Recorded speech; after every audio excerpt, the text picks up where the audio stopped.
Namaste friends. My name is Dr. Vikrant Singh Tomar. I am convener United Consciousness. United Consciousness is a global organization promoted by Project Self-Incorporation USA and Bharat. Dear friends, some time back, one news shook the world. In the war zone of Syria, a 3-year-old child, badly wounded, was admitted to the hospital. Doctors could not save him, but before his death, that child looked at the doctor and said, "I am going to tell everything to the God." And the world really stood still. Every new child is a message of divine to us that the Creator is still not upset with us. But the mindset of division leads to struggles and leads to wars.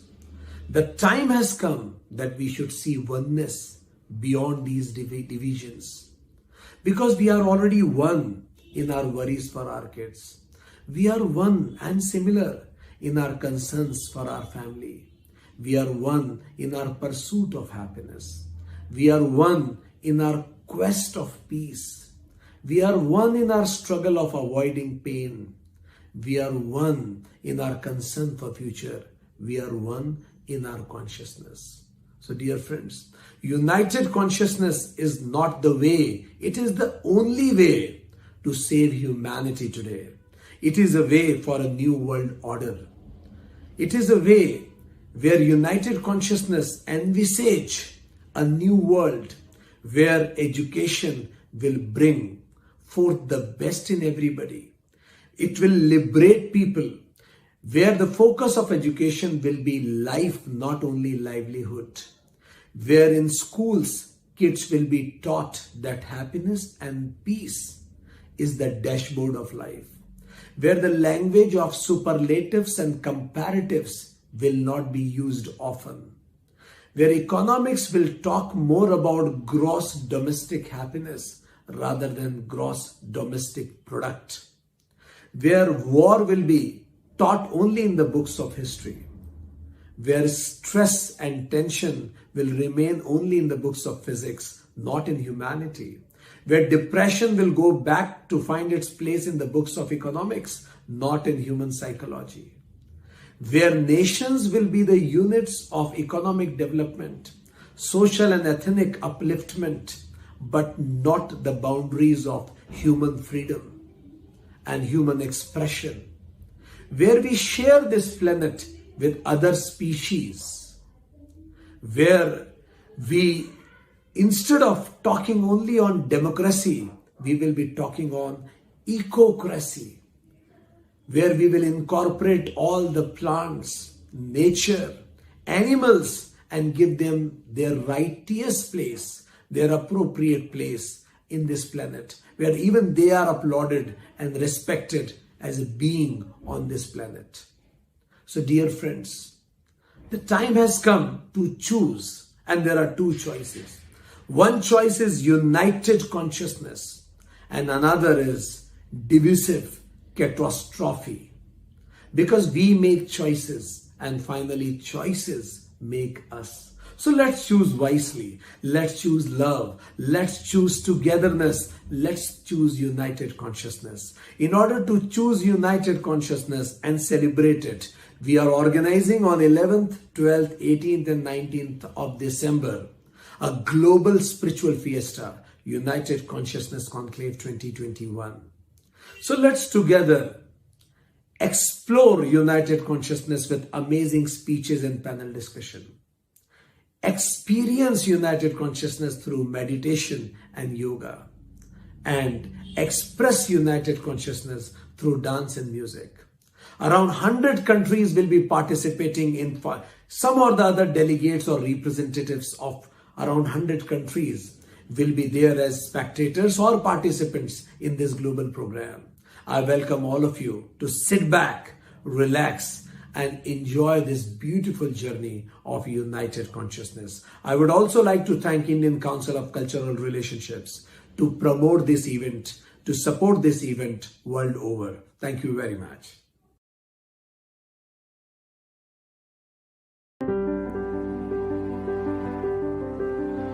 I'm very honored and delighted to welcome our performance from the organization Play for Change. Play for Change is not only the organization, but it is a movement created to inspire and connect the world through music and break the boundaries. They reimagine a world connected by music to spread a global message of hope and unity. Playing for Change was born in 2002 as a shared vision between co-founder Mark Johnson and Whitney Kroenke. This musical journey resulted in the award-winning documentary, a cinematic discovery of street music. Today they are playing Sachita song.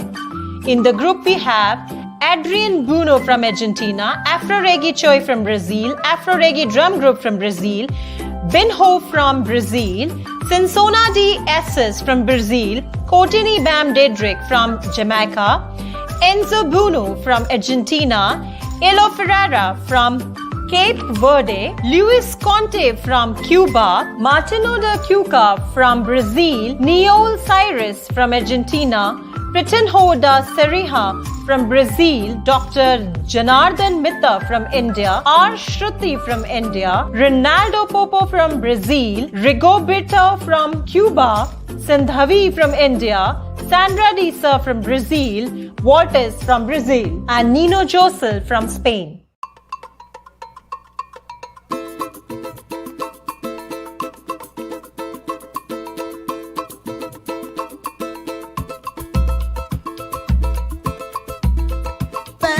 Deus, que os homens encontrem os seus passos perdidos e que os sonhos despertem esses olhos dormidos, que o amor transborde e vivamos em paz.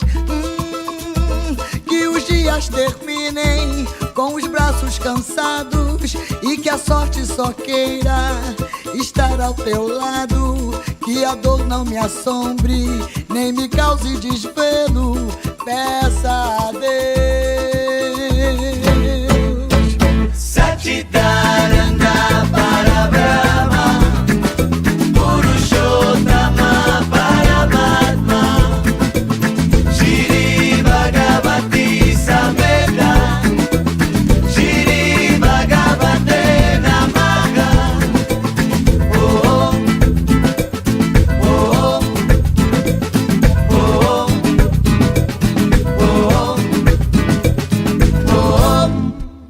Peça a Deus que nos mande do céu muita sabedoria, um amor verdadeiro, que ninguém passe fome, um abraço de irmão, que vivamos em paz. Ei, que terminem as guerras e também a pobreza, encontrar alegrias entre tanta tristeza, que a luz ilumine as almas perdidas e um futuro melhor.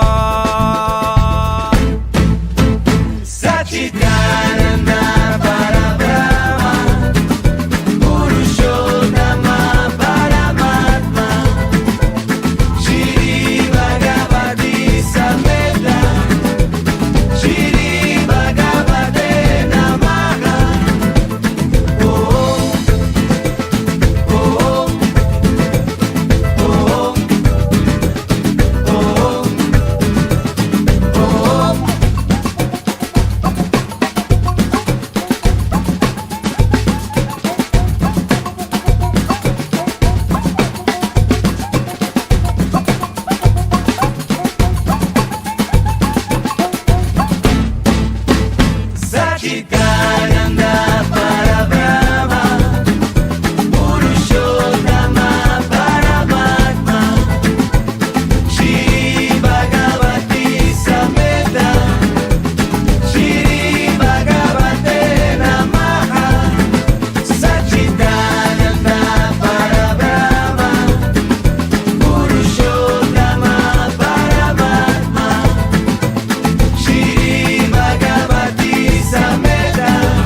On behalf of United Consciousness, I thank Play for Change musical group for coming onto the platform of United Consciousness and giving such a wonderful performances. Thank you so much.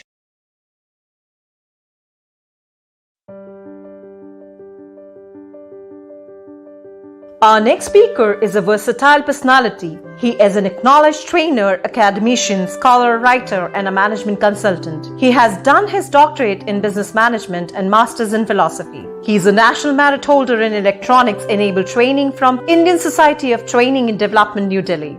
He is Dr. Vikrant Singh Tomar. Dr. Tomar is a freelance trainer and served the cabinet ministers of state, MLAs, police officers, and tycoons of business world. He has authored the book Rule the World as Krishna Did. He addressed first World Spiritual Parliament Hyderabad, International Conference on Innovative Business Management as a keynote speaker, and his thoughts on impact of Indian philosophy on modern management were also appreciated at Philosophy of Management Conference, Oxford, London, International Conference on Enterprise System and Best Management Practices organized by Global Digital Business Society, USA. He is on a mission of happiness here and now. The aim and objective is universal brotherhood and happiness through harmonizing the knowledge from ancient scriptures into our lives. His message throughout has long been that you can think of happiness or even catch happiness for a while, but you can never buy happiness. Many have found themselves spiritually elevated because of his teachings on Bhagavad Gita, Vedanta, etc. So without further ado, it's my pleasure to welcome Dr. Vikrant Singh Tomar.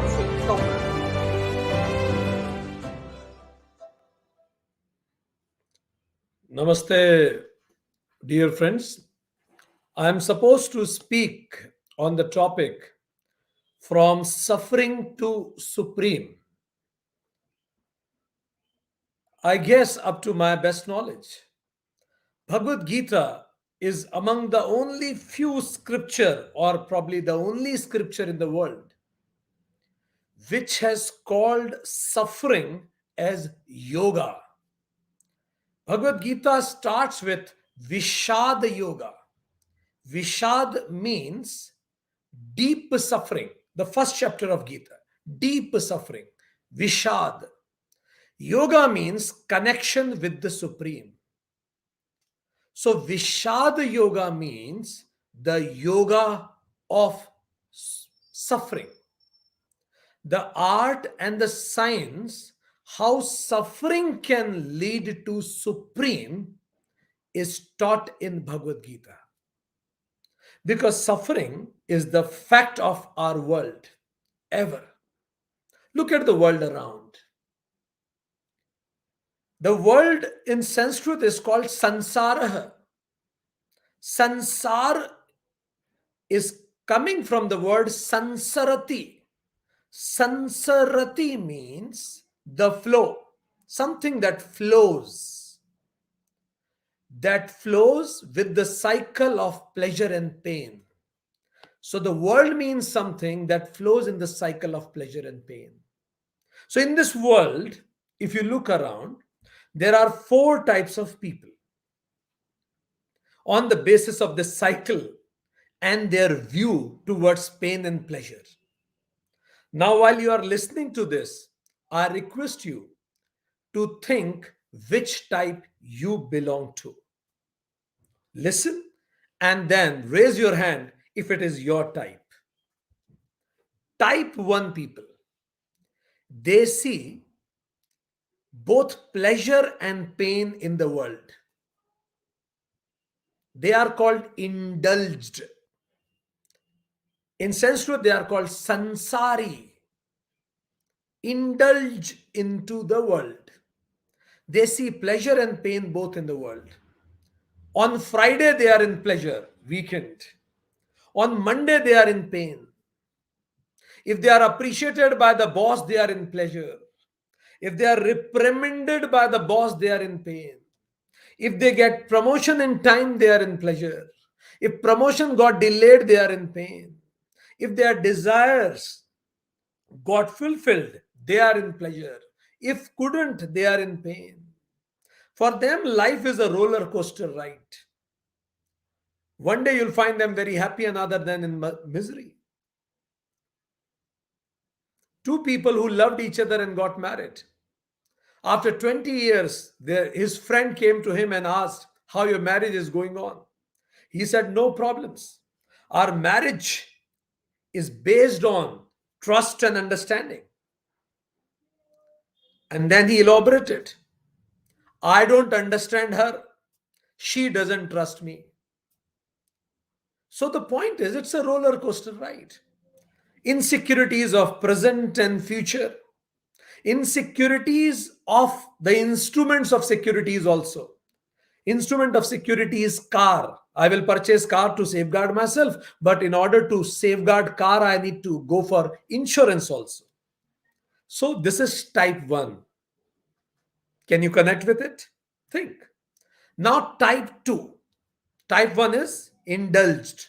Type 2, they see world, for them world is pleasure. They see world as the only means of pleasure. There is no additional, there is no any other reality than this world. Only world can be the means of pleasure. They are intoxicated people. Intoxicated. And in Sanskrit, the word is bhogi for them.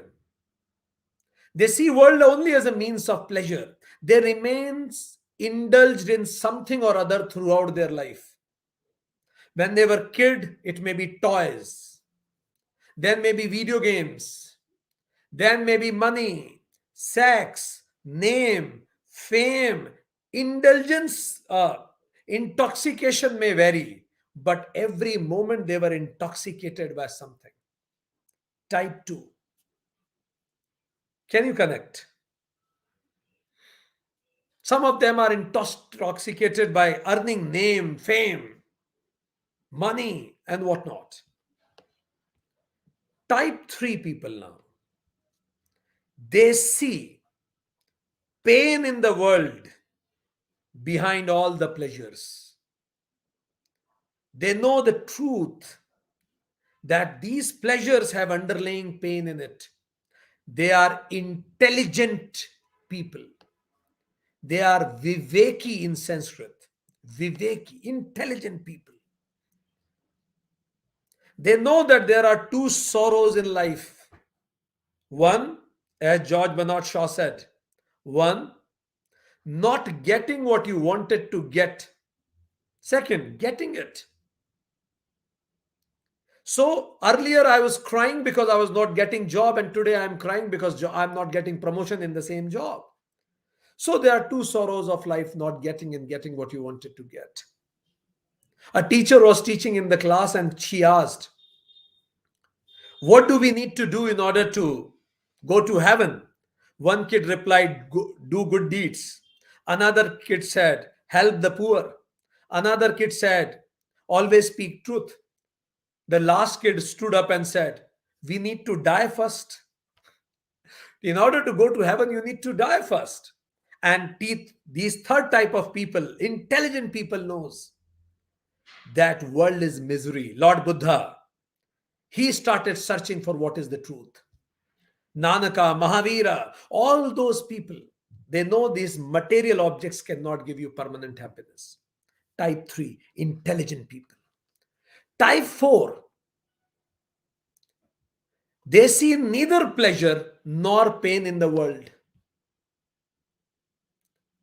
They are indifferent people. In Sanskrit, they are called sannyasin, indifferent from the world. They see life only as a spiritual experience for self-elevation. They see this whole world as a drama.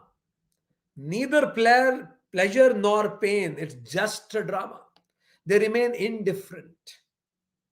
So these type 1 and type 2 people, indulgent and intoxicated, throughout the life they remain in a spiritual coma till they don't get a huge jerk, because they are living in a life of falsehood. One fine day when they will get a jerk, what is that jerk? It may be deceit in a relationship, maybe huge loss, maybe death of a loved one, accident, and your beauty is gone. A relationship got broken. So they get a jerk, type 1 and type 2 people, indulgent and intoxicated. And after that jerk, they enter into grief, suffering. And there are 5 stages of grief that they go through. First stage is called denial. They deny that it has happened to them. World is meaningless, overwhelming. Life makes no sense. They are still in a shock that this happened to them. I want you to think about those moments. Think about the most painful moment of your life. I'm giving you 10 seconds to go into that. Think about the most painful moment of your life and then listen that. Think the most painful moment of your life and then listen to this. Denial. First, we are in a shock when it happened. How come it happened to me? Second stage is anger, emotional outburst. Anger. Anger towards self, family, doctor, person, even on the God. You feel deserted, abandoned, like lost in ocean. Then third stage, bargaining. Now you bargain, if then, if I could have done that, probably I would have saved it from happening. They always remain in past. They want to restore the things, but nothing can happen. The drama is over. You can't restore it. Fourth is depression. And now, because they can't restore, now they come back to the present. An empty feeling is there inside. Deep grief. They withdraw from the world. No point of going on. Black clouds are there on their heart. And then after some time, they reach to a point called acceptance. Acceptance doesn't mean that all is okay again. No, it means you are accepting the reality now. You are learning with the new normal. Now life is like this only. Trying to maintain the same routine. And now there are more good days than bad days. It's just like that. At this moment, in any of these stages, the door of spirituality gets open from the suffering. Because this suffering, if will remain unprocessed, this anger, if will remain unprocessed, what will happen? It will lead to either aggression and you will destroy others. What is aggression? Anger directed towards outside is called aggression. Destruction, you'll hurt others. All dictators you see, aggression. Tyrants. But you are not that powerful that you can hurt others. Then what will happen? Anger directed towards self, it is called depression. So what is depression? Anger directed towards self. You'll hurt each other. You'll hurt yourself. Suicidal tendencies. So either destruction or depression will be the unprocessed result of the anger. But if this suffering is properly processed, it will lead to either the path of determination, you nourish yourself, or to the path of devotion, you start walking on the path of Supreme. When you go on the path of Supreme, the suffering pays the path toward the Supreme, because now you know what happens when you are indulged or intoxicated. You don't look back to that world. And then how to process it? Then there are 4 things we need to do if we really want to process every suffering to Supreme. First, 4 M's are needed. First M is a master. You need a guru, a master. Arjuna got Krishna as a master. Need a master. Master will process it, give you the right direction, and convert your suffering into devotion or determination. Determination for material strength and devotion for spiritual well-being. Master. Second, message. Read scriptures. It is must. Read divine scriptures on daily basis. Daily. Second. Third, meetings of spiritual nature. meeting people of spiritual nature. It is called satsanga in Sanskrit. Sat means good people, sang means be with them. The third method is always be in the meetings of the spiritually aligned people. Master, if you don't get the master, follow the message. Message is nothing but the master himself in personified. But if you don't get the even message, at least be in the company of the righteous people, spiritual people. Third, it really helps. Fourth, meditation, self-talk. Go deep into yourself. Equal to your age, go for that much minutes of meditation. So, dear friends, master, message, meetings and meditation is the way. So Gita brings Vishad as a suffering as a yoga. 4 types of people in the world. First is indulged, second intoxicated, third is intelligent, and fourth is indifferent. Intoxicated and indulged people remain in a spiritual coma. They need a jerk called suffering. Once they get jerk, they enter into either denial, anger, bargaining, depression, and acceptance. And at this moment, doorways of development opens. And from there, suffering is, if not processed, anger not processed, goes outside is aggression, goes inside is depression. Depression and destruction will harm self and others. But if processed properly, then it leads to devotion and determination. In order to process, you need a master and message and meetings of spiritual kind. And last is meditation. Thank you very much. My good wishes. Namaste. We thank Dr. Vikrant Singh Tomar for an excellent session.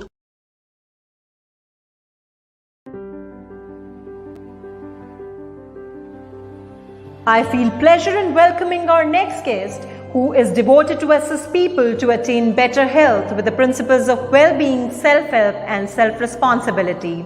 Ms. Kate Peterson, who is the Director of Yoga Solutions in Sydney, for people wanting to expand their understanding for optimum health. After many years of working in the field of body work, mental health and community development, she decided that yoga would be suitable for her clients to achieve a long and happy life. She was graduated in Bachelor's of Applied Science in Occupational Therapy in 1985. She has integrated her OHS specialization with extensive study in various body works modalities, yoga, massage, shiatsu, energy work, and microbiotic nutrition. Based on her extensive studies of 5 elements, water, wood, fire, earth, and metal, her programs work with these elements and their embodiments in the seasons. And also on the premise that the only constant in this world is change, she assists people to search and for use of these rhythmic cycles with themselves. So ladies and gentlemen, please welcome Ms. Kate Peterson.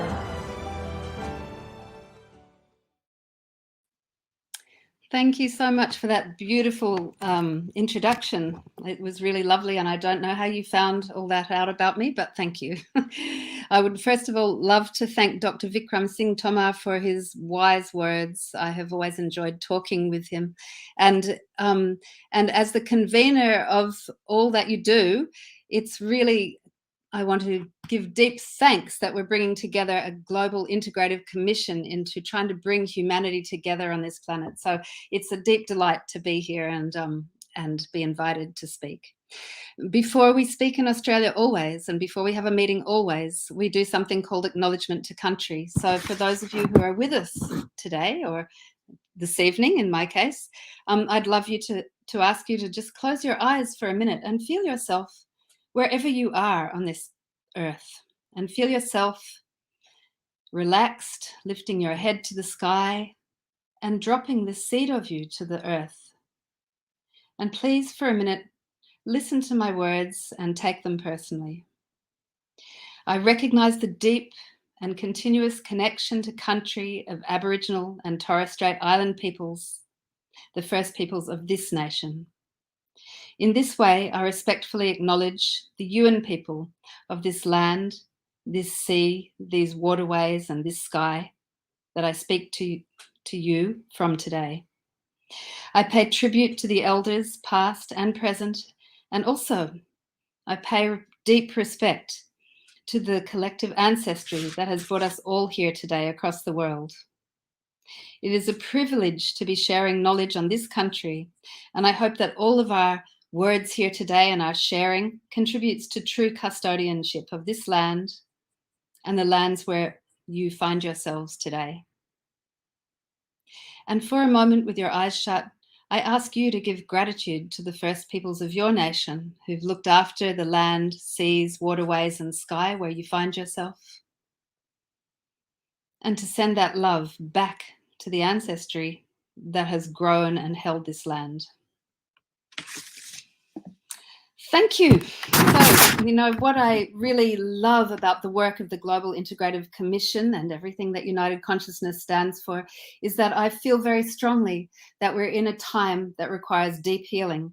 And as Dr. Vikrant just spoke of, that movement from suffering all the way to the supreme is a direct line. So we talk of the dark night of the soul, and I'm not sure how you are all feeling across the world, but there has been a very dark night of the soul across the land, across all of our countries as we deal with this pandemic.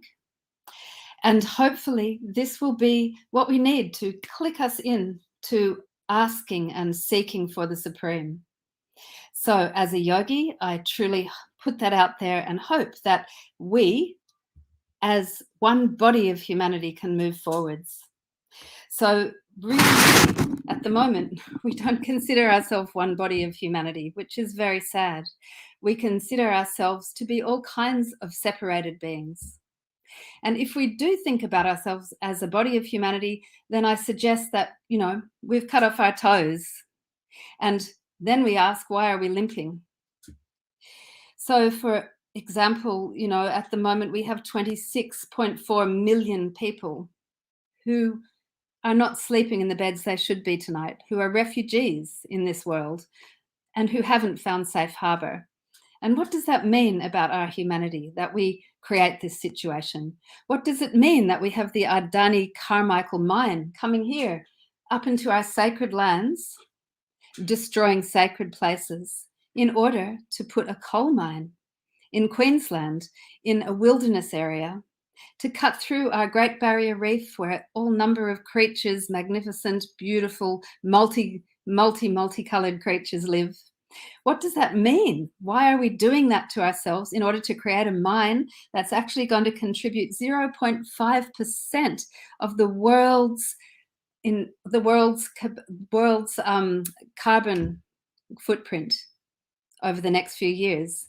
0.5% of the whole world. So I'm asking this, and I'm also asking why at the moment we have 9.9% of our humanity going to bed very often hungry and malnutritioned.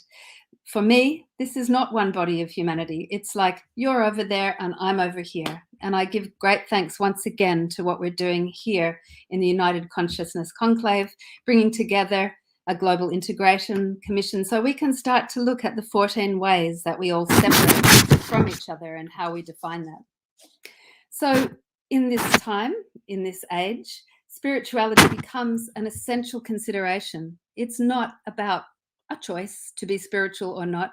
It's a survival mechanism for us to understand that really we need to come together. So thank you very much, Dr. Vikrant, for asking me to talk about shame.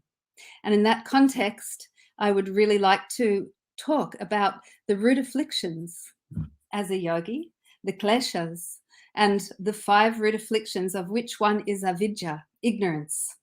Ignorance of our spiritual roots, of the understanding that we move from form to no form, to form to no form, to form to no form, and that we all originate in the no form.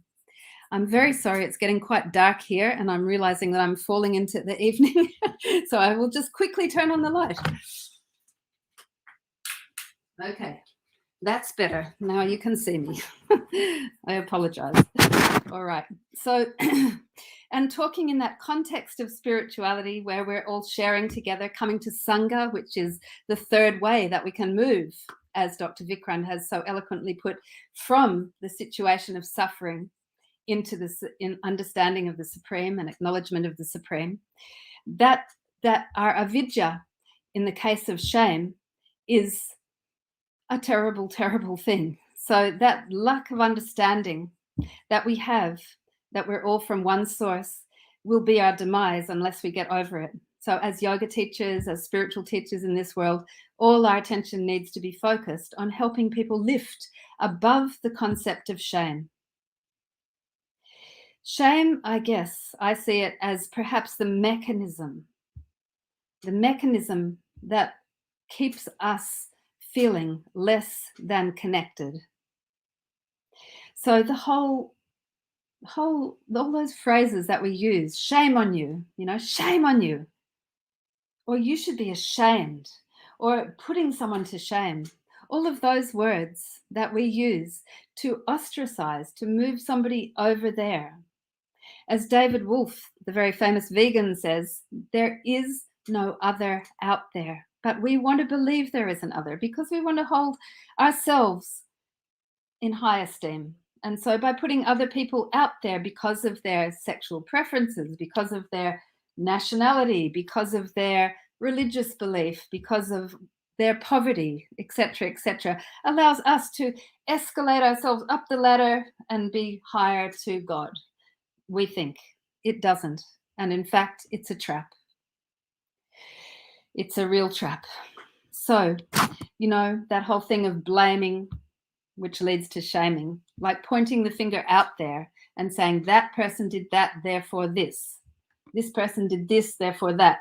And by doing that, we start to create artificial separations in how we relate to each other.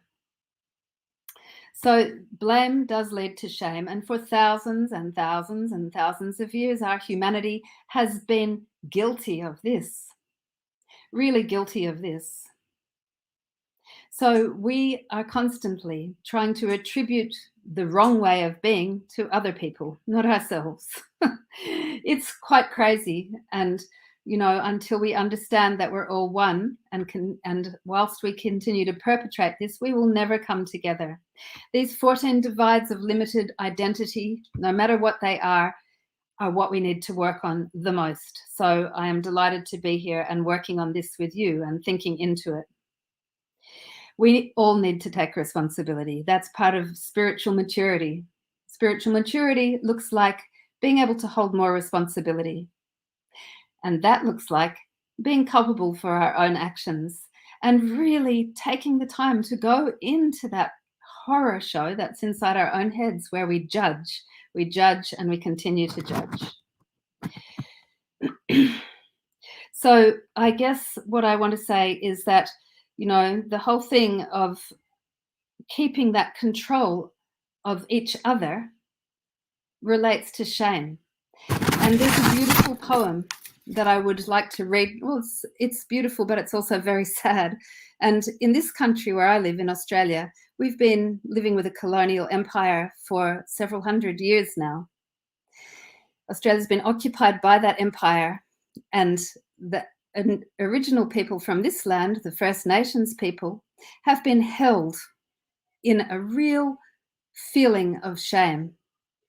But the reason for that is that the colonial empire itself shamed its lower echelons. So this shape, where there is somebody up the top and there's all these people underneath, that is a false concept.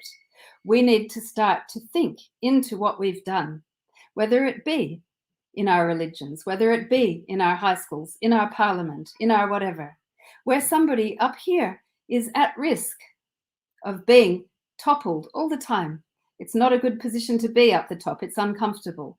And then all the people down below are really focused on feeling inferior and looking up all the time for some kind of connection.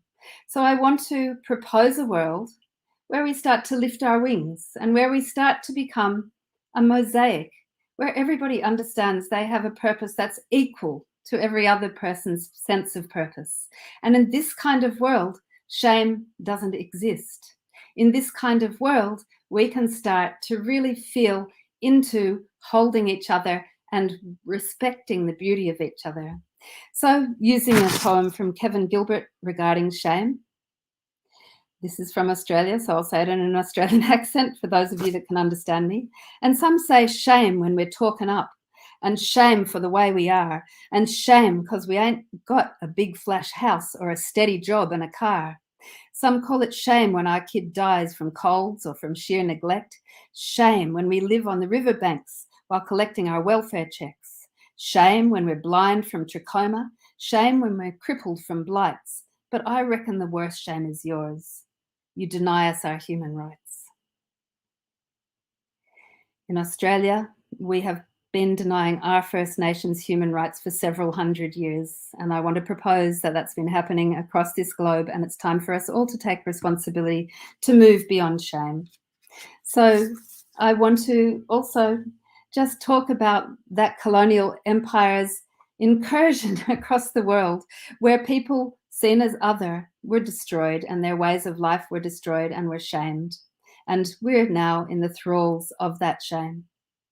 So before I finish, I just wanted to share one little picture with you, if I may. So for 1 minute, I'm going to share my screen. And just give me 2 seconds while I find where I'm at. Oops, here we go. Share screen. Let's see if that works. Okay. Right. Here we go. So this is my little prayer, I guess, that we can take on, or my image. So this is the letter I. This is a very colonial letter. It's an English letter. And it says to me that we exist between heaven and earth, but there's a lid, there's a suppression, there's a cutoff from our divine self at the top, and there's a lid and a suppression from the bottom where we disconnect from earth. And in between we exist. And this is a position of real slavery. So I want to propose this future, where we start to open to the sky and open to the earth, and instead become a flow, an infinite flow, from form to no form and back again, understanding that all of us exist within that flow, and that we all should trust and respect each other in that situation. And I'm just going to come out of that share. Okay, so please think into that and think about how fundamental shame has been as a part of who we are as people on this planet, and how essential it is that we start to, in every case, respect anybody and everybody in the way that our First Nations and many First Nations across the globe have understood each other as a mosaic, all interacting and forming an important piece of the puzzle. Thank you. Thank you very much, respected KFG, and such a beautiful message that you gave. Convey our regards to Aborigines, and the beautiful message that you gave to us that avidya is the root cause. When we don't know our divine nature, we are cut off from the divine self, and we are not even rooted, and we have cut off from our roots also. And that's why we don't understand ourselves well, and judge others lead to shame. I'm sure that this message of equality will reach to millions, and we will be able to see divine beyond 14 divides. Thank you very much. Thank you. Thank you. On behalf of United Consciousness, I thank Ms. Kate Peterson for coming onto the platform of United Consciousness and sharing her views. Thank you so much.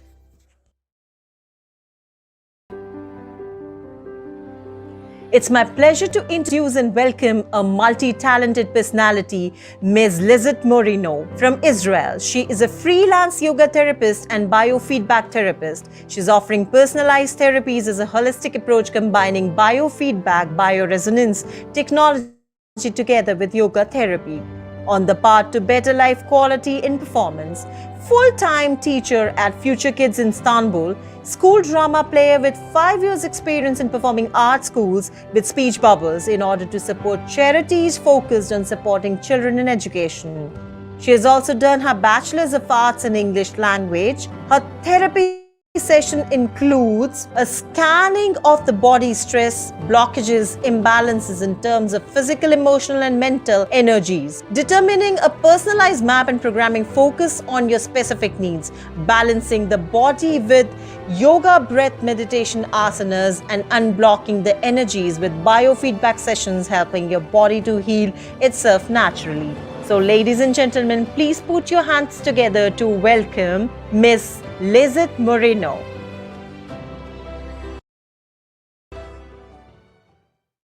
Shalom, Selam, Namaste. I am Lizette Moreno from Israel. I am specialized in yoga therapy and also quantum biofeedback and bioresonance technology and therapies. I've been always interested in how yoga practices are increasing our energy, our frequency, and our body and mind and emotional performance for a better life quality. After my studies and my researches, I started offering personalized therapies, combining yoga therapy with quantum biofeedback and bioresonance technology. In the therapy sessions that take at least 21 days, I offer first a scanning of the body with a quantum biofeedback device, the scanning of energy imbalances and energy blockages and the general stress of the body first, in order to measure after the therapy the changes that occur in the energy. When the scanning is finished, we offer a personalized energy map to the person and a personalized health program focusing on the specific needs of the outcomes of the scanning, focusing on the specific needs and including yoga therapy practices for 21 days, yoga therapy practices including breathing, asanas, and meditation, plus once a week quantum biofeedback frequency checkings in order to see how the body is performing, how the energy levels are changing, and how the blockages are balancing. These scannings and programs are done in the aura level, in the chakra level, in the physical, mental, and emotional body and energy flow. The person who attends these therapies in 21 days, practicing yoga and also following the specialized practices, nutrition, and the health plan, they see that a very important change in their lifestyle, in their stress, and in their balance, general balance. And what we do is triggering the healing capacity of the body, and the body, the mind, and the emotions, they heal itself naturally. We also open a way to the person to be aware of their body awareness, of their energy awareness, and of their change awareness, and build a conscious health. How to build a conscious health consciousness. As we have talked about health consciousness, one of the fundamental practice that helps us to increase our energy flow, to increase our performance in the body, in the mind, and in the emotion is Surya Chandra Namaskar practice. And I will demonstrate to you this practice that I advise everybody in the therapy. So let's start. We come to the border of the mat and we align our body straight. We start with a deep breath with the arms. We inhale up. When we exhale, our hip is to the front and our upper body is to the back. And we keep breathing deep breaths. We inhale, we come forward, and we place our hands to the mat and we bend our knees. We take a deep breath. Left leg back, left knee down, and we put our feet, we align our feet, we inhale, we press the feet, and we come up. We take a deep breath with the arms, and we exhale. We place our hands, our elbows back. We hold and we inhale. When we inhale, to exhale, we go forward. We inhale and we exhale to the center. We inhale, we turn to the side. We inhale and exhale to the center. We inhale and we exhale to the other side. And when we inhale and exhale to the front. We place our hands, we take our toes, and we go up to the down-facing dog. Inhale, and when we exhale, our hip is on the top. We inhale, we stay there for a few breaths.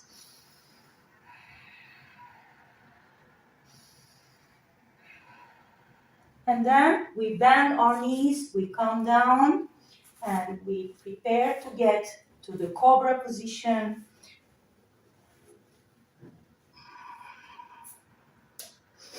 We inhale, we exhale. Inhale, exhale. And we prepare our feet and we come up to cobra position.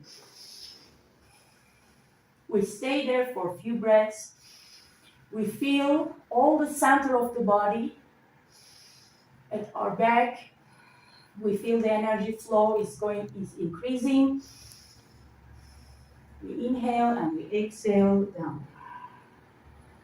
We relax for a breath and we prepare to up facing dog. We inhale and we press our hands and our hip is up, and when we exhale, we make our hip down.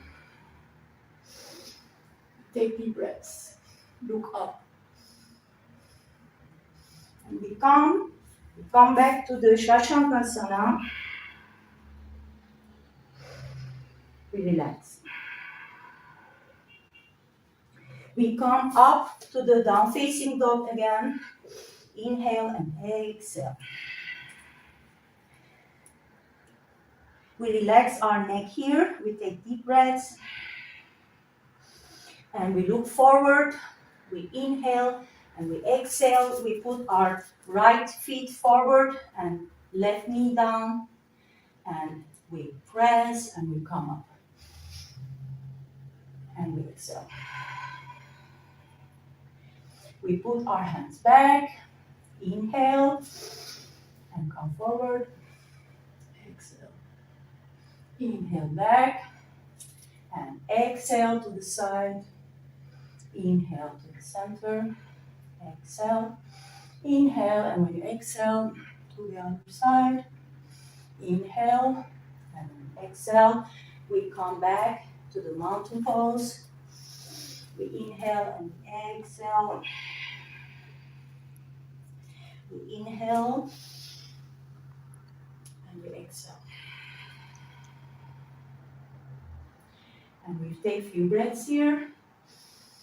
We slow down our heartbeat with our deep breaths.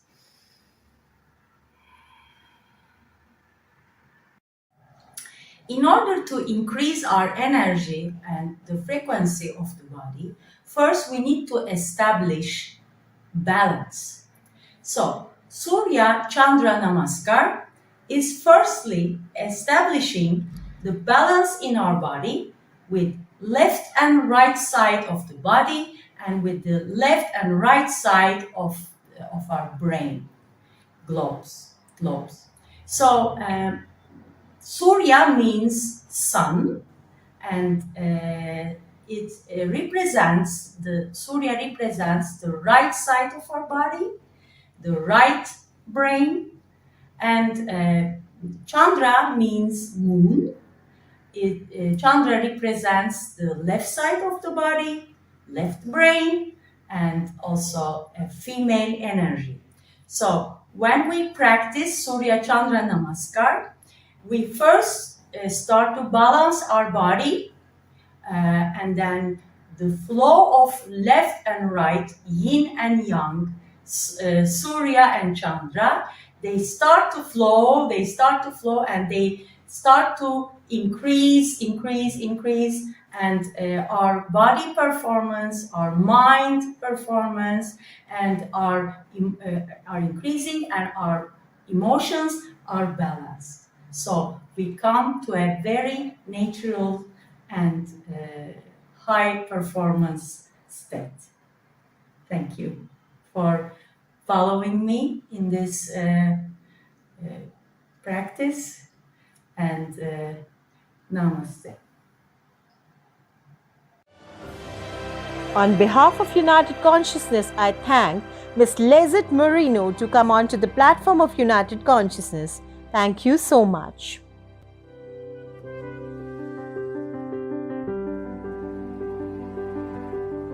We all need happiness, and yoga is the way for that much needed happiness factor in life. This is quoted by Shri Shri Ravi Shankar. I find immense pleasure in introducing the multi-talented personality. He's a mechanical engineer, yoga therapist, academician, and a writer. He is Guruji Dr. H.R. Nagendra, the founder, Vice Chancellor of Swami Vivekananda Yoga Anusandhana Sansthan, a deemed university located in Bangalore. He is the best known as the personal yoga consultant of Shri Narendra Modi ji and is a recipient of Yoga Shri title from the Ministry of Health and Family Welfare. He has authored 35 books and over 100 research papers on yoga. The Government of India awarded him honor of the Padma Shri in 2016 for his contributions to society.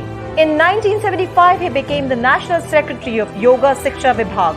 He also held the post of Secretary of Vivekananda Kendra Yoga Therapy and Research Committee and the Director of Indian Yoga Institute. Dr. Nagendra is the pioneer of cyclic meditation, a yogic technique where the practitioner performs slow, conscious physical movements. He claims the technique is useful in treating illnesses like stress management, asthma, cancer, and many more.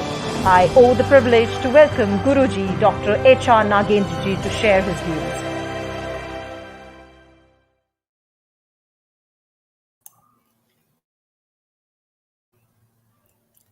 Thank you very much, my dear brothers and sisters. I congratulate United Consciousness Conclave organizers, Tamarji, for his wonderful effort to bring in all the galaxy of people for this wonderful conclave. As all of you know, thanks to our Honorable Prime Minister, the International Day of Yoga on June 21st every year has been heralding its grandeur throughout the world. In India, we all joined together in the beginning to develop a yoga protocol of about 35 minutes, which was demonstrated in the first IDY in Delhi in the presence of Honorable Prime Minister, who also participated. And he said that that day in Delhi, the Rajpath has become the Yoga Path. And since then, year after year, they participate, the people from all over the world is increasing. In 2020, the Ministry of Ayush had set a target of 20 crores of people, 200 million people, to practice this yoga protocol throughout India. Not to talk about the whole world by the MEA, Ministry of External Affairs. And the target was little short of about 7 crores. They achieved, I was told, about 12 crores. This year, the target was pursued further thanks to our Honorable Prime Minister pushing every ministry in India to take part in bigger and bigger numbers. And the number this time went almost to 18 crores, 180 million people. All over the world, the MEA also achieved a wonderful spread of almost all the countries except a few. And this was not merely to celebrate a one-day program, as our Honorable Prime Minister said, it should go into our entire society. And as all of you know, yoga is a science of holistic living. It is not merely demonstration or practice of some physical exercises or only yogasanas. So, yoga works at the intellectual level, the willpower level, the emotional level, physical level, the prana level. Gnana Yoga, Raj Yoga, Bhakti Yoga, Karma Yoga, the 4 streams of yoga, as Swami Vivekananda envisaged. So, this has been brought forth effectively in that yoga protocol. I'm sure the galaxy of this wonderful conclave participants, teachers, and others also have been taking part in this IDY every year. The emotional dimension is most important. So, yoga brings mastery over the emotions also. Unfortunately, we have no component to deal with emotions in our entire education system. We developed our brain, the left lobe of the brain, and become more and more intelligent, sharper and sharper, more and more brilliant. But the right brain, in which we have the emotional centers housed, have not been developed to the way they had to be developed. Therefore, the Bhakti Yoga, the science of emotions, science to gain mastery over the emotions, is most relevant. So, this aspect to gain mastery over the emotions has been greatly developed in the Bhakti Yoga. How to do that? First, we have to recognize our strength and weakness. It is said we all are born with the Asuri Sampat and Daivi Sampat. Asuri Sampat are the demonic vices: anger, greed, jealousy, hatred, infatuation, arrogance, cut others, beat others, terrorize others, don't care for anyone, and you aggrandize yourself, selfishness, greed, all these things mount up. And the good qualities, the strength, as we call, the positive virtues, helping others, serving others, developing ourselves, control over the senses, showing love and compassion, forgiveness, and continuously go on, contributing more and more to the society than what we receive from our society. So these are the vices and the virtues that we all have, you know, positive and the negative emotions. You know. And why do you call them vices as bad? Why do you call them as good? What is the definition of good and bad? Will it change with respect to different countries, different regions, different states, different communities, and so on? The great Master Swami Vivekananda has said, no. All those qualities which help us to grow towards perfection, to raise ourselves from our normal level, to become great human being, super human being, divine human being, and reach that ultimate goal of yoga, the Kaivalya, or the moksha, or pure consciousness itself, a state of infinite bliss, infinite knowledge, infinite power, infinite freedom. They are called as the Daivi Sampat, that is, virtues, the positive qualities. And opposite of that are the Asuri Sampat, the vices, and the thing comes. So these are the two things. Daivi Sampad Vimokshaya, Nibandhaya Asuri Mata, as I said in Bhagavad Gita. Those things which raise us high are the virtues. Those things which enslave us, pull us down into tensions, stresses, misery, different diseases, and ultimately make us commit the whole life itself.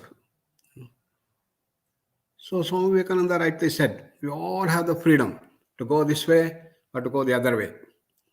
Having told all these things in Bhagavad Gita, Sri Krishna, the master of masters of yoga, he said that, "Oh Arjuna, I have told you. Now it is for you to choose whatever path you want." This is how it has been mentioned. Therefore, the first step is to make a resolve that we will develop our Daivi Sampat and reduce our Asari Sampat. So, the first way to do that is to develop our softer, gentler emotions of virtues. That is characterized by giving and giving and giving. Sharing. That's called the Prema Bhava. In Prema Bhava, we have Tyaga, that is giving, as the key dimension. And this aspect has to be brought forth right from our childhood. If we can train our children right from beginning to give and not only take and gain for oneself and develop more and more of this greed, then we have the challenge. Therefore, large number of our alumni, they start teaching this phase of giving and giving. Imagine in a society, there are largest number of people, 80-90% of the people who want to give and give and give. The real friendship, as often said proverbially, a friend in need is a friend indeed. Then what a wonderful society we can create. And this is what India had done centuries back. Great Vijayanagara Empire in India was known for this. And a doubt comes, if I start giving and giving and giving, as Christ has said, if somebody hits on this cheek, show the other cheek. And start loving others and giving others, will we not become poor? Will we not lose all our wealth? No, it's the reverse. The more you give, the more you get. In the encounter, there is the aspect of control over the senses that rises. The inner joys start coming up. the blissful awareness starts growing in the encounter. And therefore, there is accumulation of wealth, even the physical wealth. This is what India was known for. People used to come from all over the world, not to learn yoga at that time, not to learn the spirituality, not to learn the philosophy, but they were attracted by the wealth of India. When they would come, they could see the diamond, the gold, the silver, and all things being sold in streets. But they also found wonderful aspect of integrity, honesty, love, sharing, and hospitality of supreme wealth. The real wealth inside of emotional intelligence, as we call, was so great. This has been recorded by the best of the visitors who came to India. India was known for that. Rightly, therefore, our Honorable Prime Minister gave a call to the people in India that there are people who can afford not to take the gas subsidy. That is, subsidy or the concessions that were given by the government for acquiring the gas, for cooking gas. And what a response. Not thousands, lakhs of people came forward. Okay, we will not take the gas subsidy. Let it go to the poor people.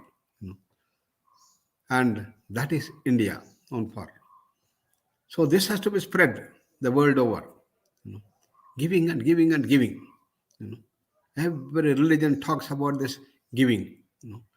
Whether it's Christianity, in which they say at least you must give 5 to 10% of your income for the development.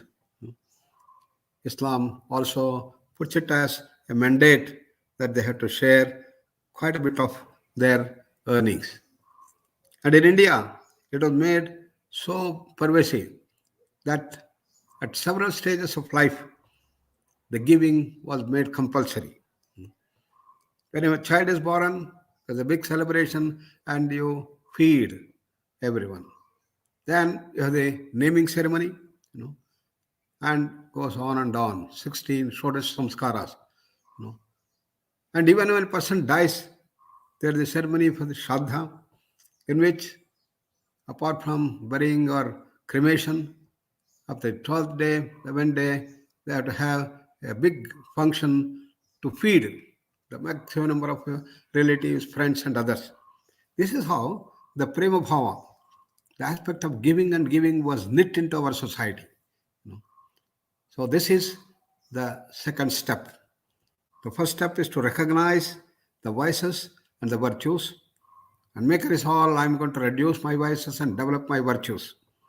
The second step in this yoga of gaining mastery over the emotions is to develop that prema bhava, that is giving and giving and giving. And there was an interesting story I heard. Once the great gods called devatas, then the demons, the rakshasas, human beings, the manavas, they all went to the great Lord for some good advice, Vishnu. And he looked at everybody. Okay, da.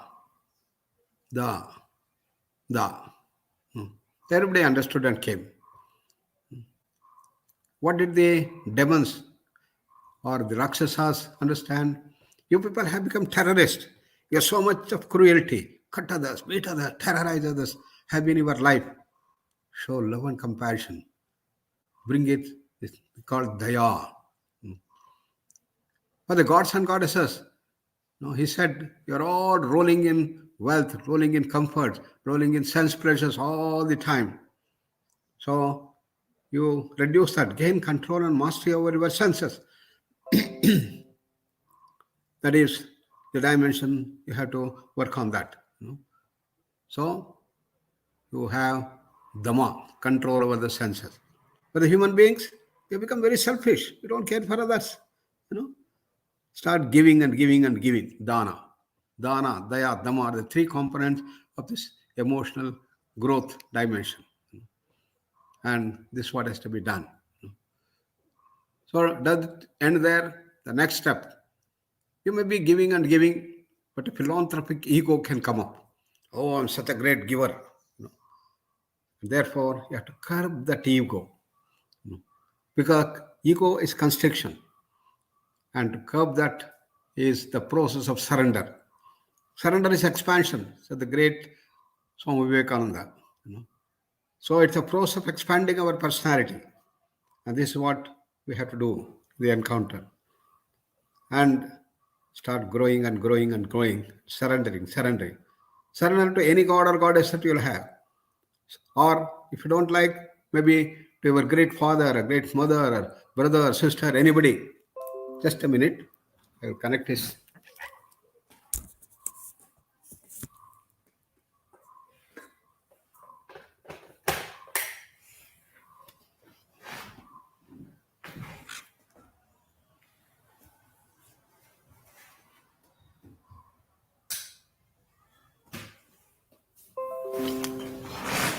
Thank you.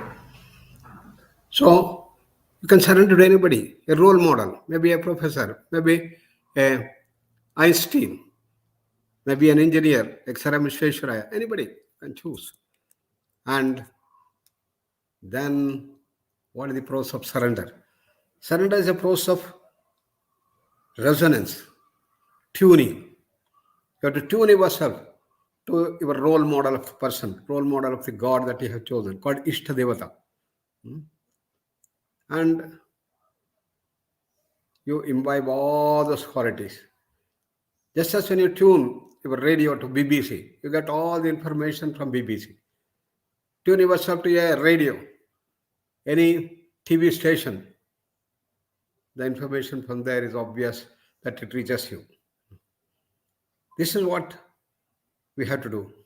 When you tune to your Ishtadevata, as you are seeing the three Trinity, Swami Vivekananda, Ramakrishna Paramahamsa, Sharadama, they are the Trinities whom we have accepted to be the role models.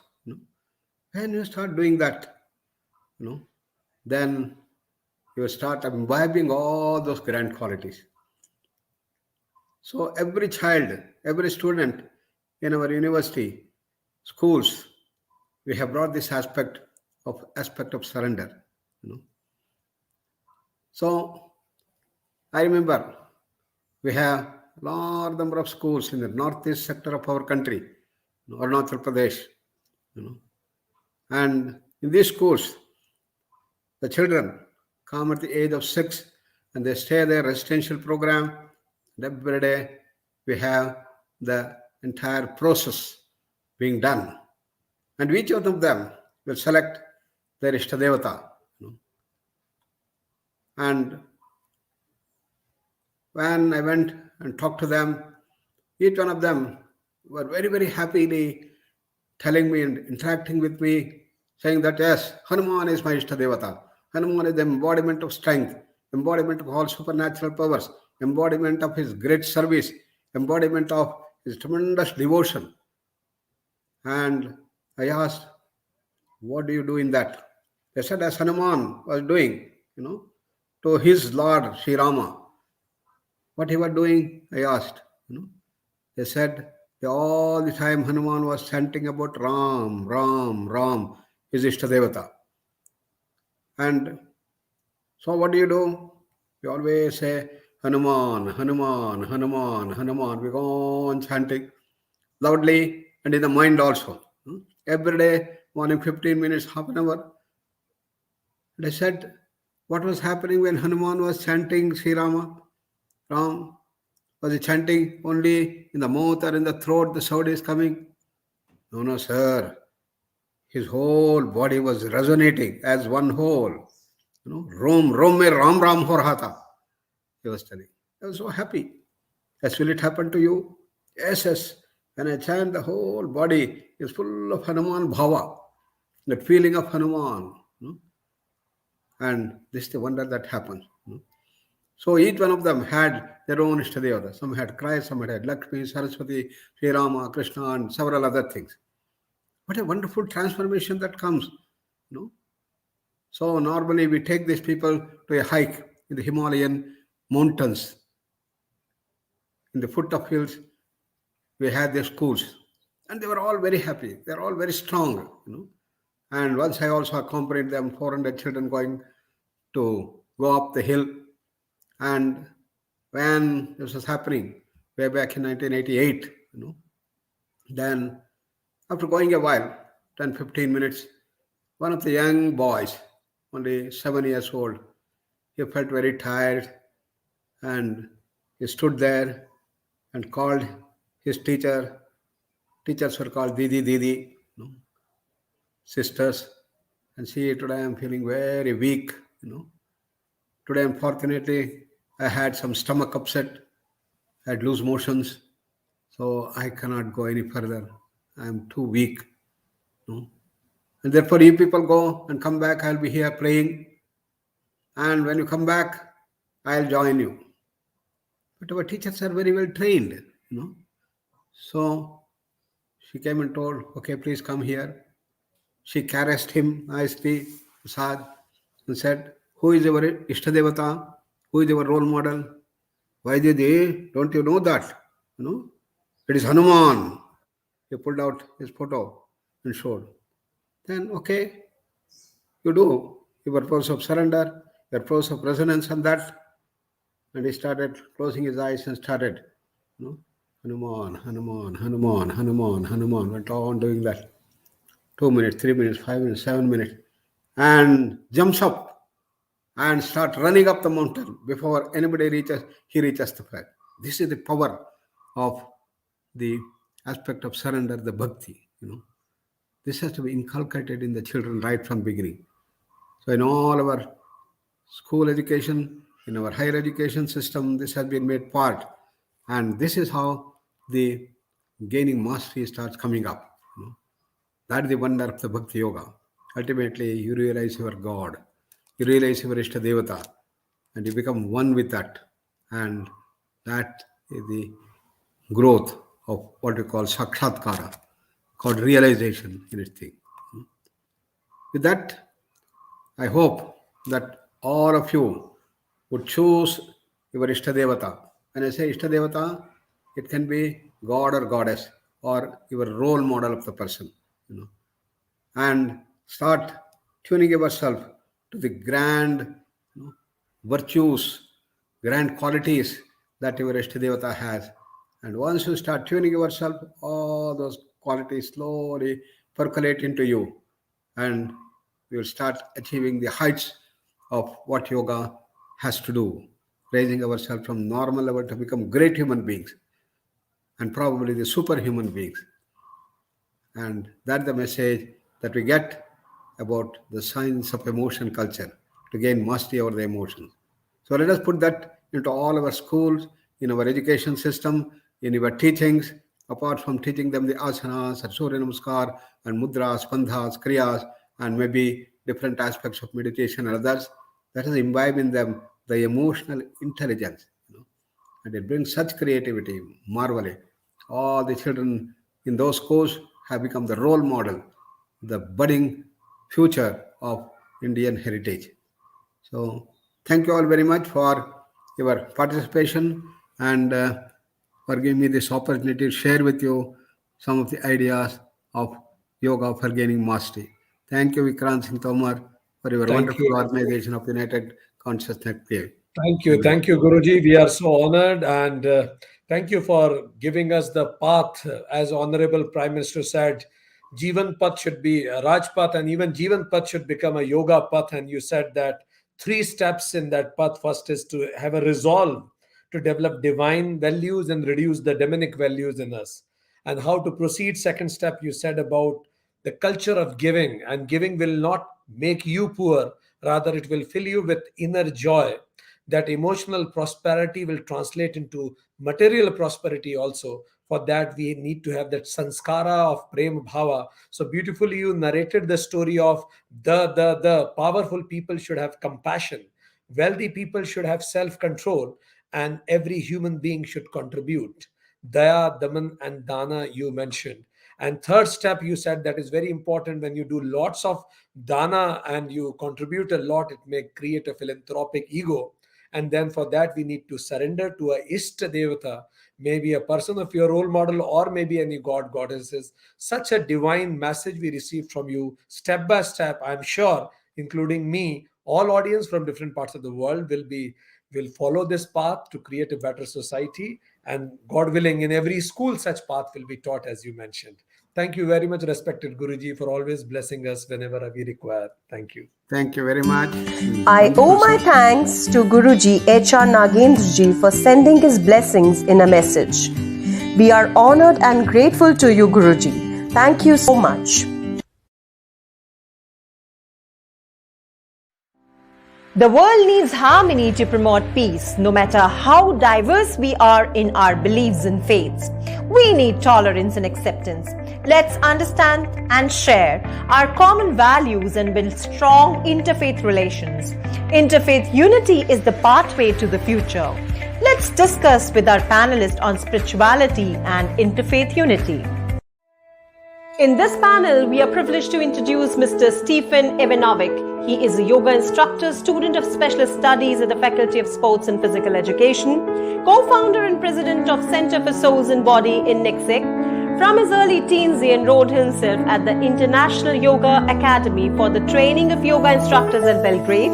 Together with his family in 2014, he founded the Center for Soul and Body. With his elevated mission, he cooperates with many experts in the field of personal growth and development and provides people with comprehensive support in finding personal balance and development. He is currently enrolled in education to become certified personal trainer in the National Academy of Sports Medicine organization from United States of America. His interests include yoga education, psychology, human resources, business and entrepreneurship, event management, and many more. He has presented many papers in national and international conferences on dermatology and oncology research, and also invited by many nations as guest speakers such as Indonesia, London, US, Germany, Israel, and many more. He has been awarded many awards like Excellent Service Award by Vishwa Ayurved Parishad, Ayush Kamal Bhushan Award, Healers of India Award, etc. Dr. Tarja Kallio Taminen from Finland. She is a philosopher with master's degree in physics. Her research is focused on conception of reality on interpretations of quantum physics. She is interested in the role of human beings within nature.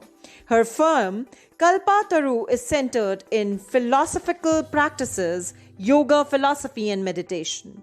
During the past 8 years, she has cooperated with neuroscientists Andrew and Alexander Finkel-Kurtz in a project called EEG Guided Meditation. In the panel, we have with us Mr. Onkara Varis. Originally is a pilot by profession and airline captain. In 1995, he has done his yoga teacher diploma from Shivananda Yoga Vedanta Dhanvantri Ashram, India. From 1996 to 2020, he is working as a founding director of Shivananda Yoga Center and Ashram in Hungary. He also visited Shivananda Ashram Rishikesh. In 2007, he became founding president of Hungarian Yoga Teachers Association, and in 2020, he became honorary president of Hungarian Yoga Teachers Association. Our next guest is Yogi Baba Adnan Ananda Siddhi Viho Kabuk from Turkey.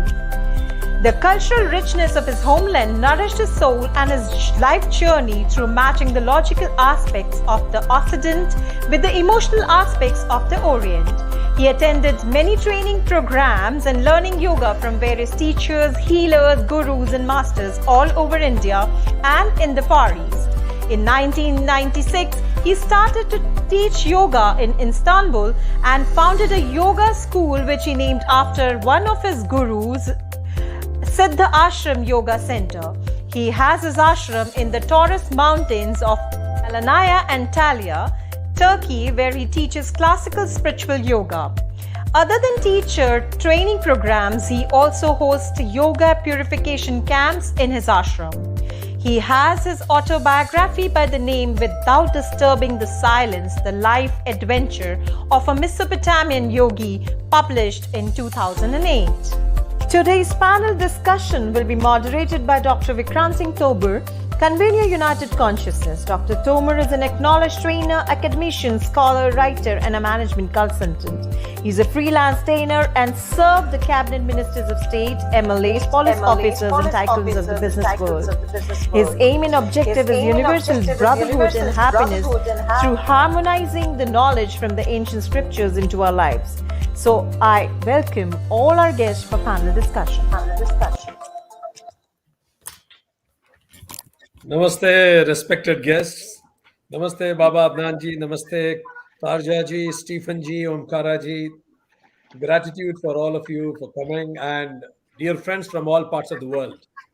Today we are going to discuss a very important topic in our times: spirituality and interfaith unity.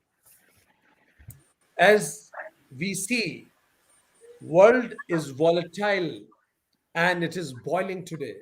Lots of conflict we see around different parts of the world for a variety of reasons. The question comes when every religion, for sure, has been preaching togetherness, peace, unification, then why there is so much of struggle around? So I will come with this question to Yogi Babaji. Baba Adnanji, when every religion is teaching peace, harmony, togetherness, then why there is so much discord in the world? First, I want to thank Dr. Vikrant and his organization, United Consciousness, to create this global meeting and sharing, which the whole universal entities also can witness. We are happy for that, and I send my regards from Istanbul to all our friends here in the meeting. Now, I would like to start with saying that for millenniums, man has asked himself this question all the time, that who am I, why I'm here, and what am I doing here, where I came from, where am I going? All these questions has been asked since millennium till today. We are even ourselves asking the same questions. So those seekers, let's say in India and Himalayas, some of the seekers, they went to silence and stayed there for years to get the answer for the questions, who am I?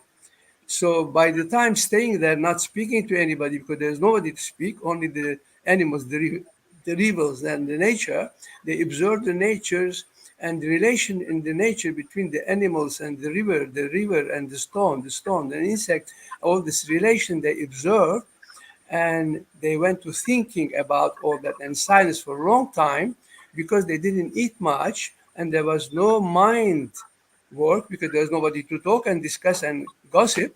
So they went, and they were not meditating because they didn't know what meditation is. There was no word called meditation. They were just in silence seeking the answer. By staying such a long time, they went into automatically deeply in purification. The chakras, the Ida Pingalas, the three bodies all were purified automatically. Though Shakti Kundalini automatically awakened and reached the Sahasrara. So then they realized the truth. They understood the oneness, they understood themselves, and that was the target, and they reached it by going in silence and purify. And so that continued in many places in the world. The brave seekers did the same method. They went to silence, and some of them we called prophets.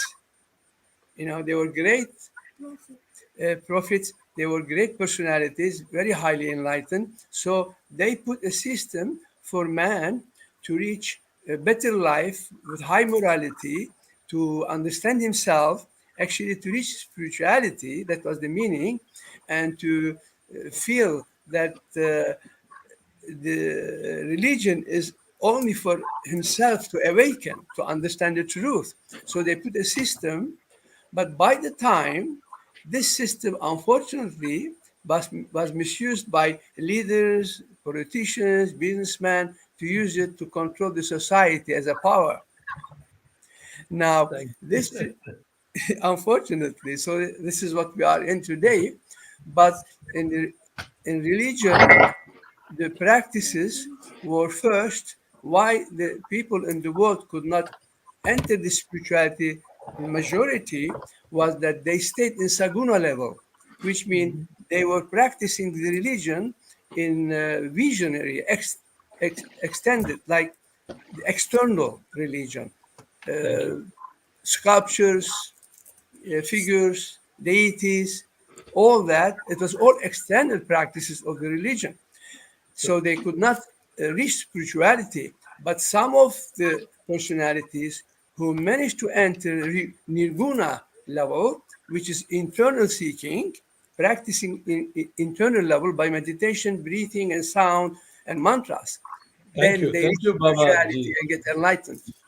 Thank you, Baba. Adnan mentioned that he gave us the complete stage is set now for discussion. He said everybody had the questions, but there are three steps where those people followed. First is silence, second is observation, and third, they purified themselves. And then the path they showed is called spiritualism, but people are not following it. And people are going around the periphery. I'll come to Omkaraji. Why people are not following it? Are we like this only that God said not to eat apple? We ate apple and then we were kicked out. So are we always like this that we will never listen? When our prophet said, "Be unified, love each other," why are we not listening to those prophets? Even those avtaras, Omkaraji. I think, first of all, if there is no peace within the individuals of a society, there cannot be peace outside. Unfortunately, it's not my saying, it is from my teachers, and I appreciate it very much. We are different level of consciousness, different level of consciousness. We are starting from the mineral world, then up to now we are on this human level. And as Babaji told, that there are a lot of training for all humans in different ways. As it was told, paths are many, truth is one, or paths are many, God is one. If one day we all start to appreciate God in other religion, we find God in other religion, then we are getting closer to the goal.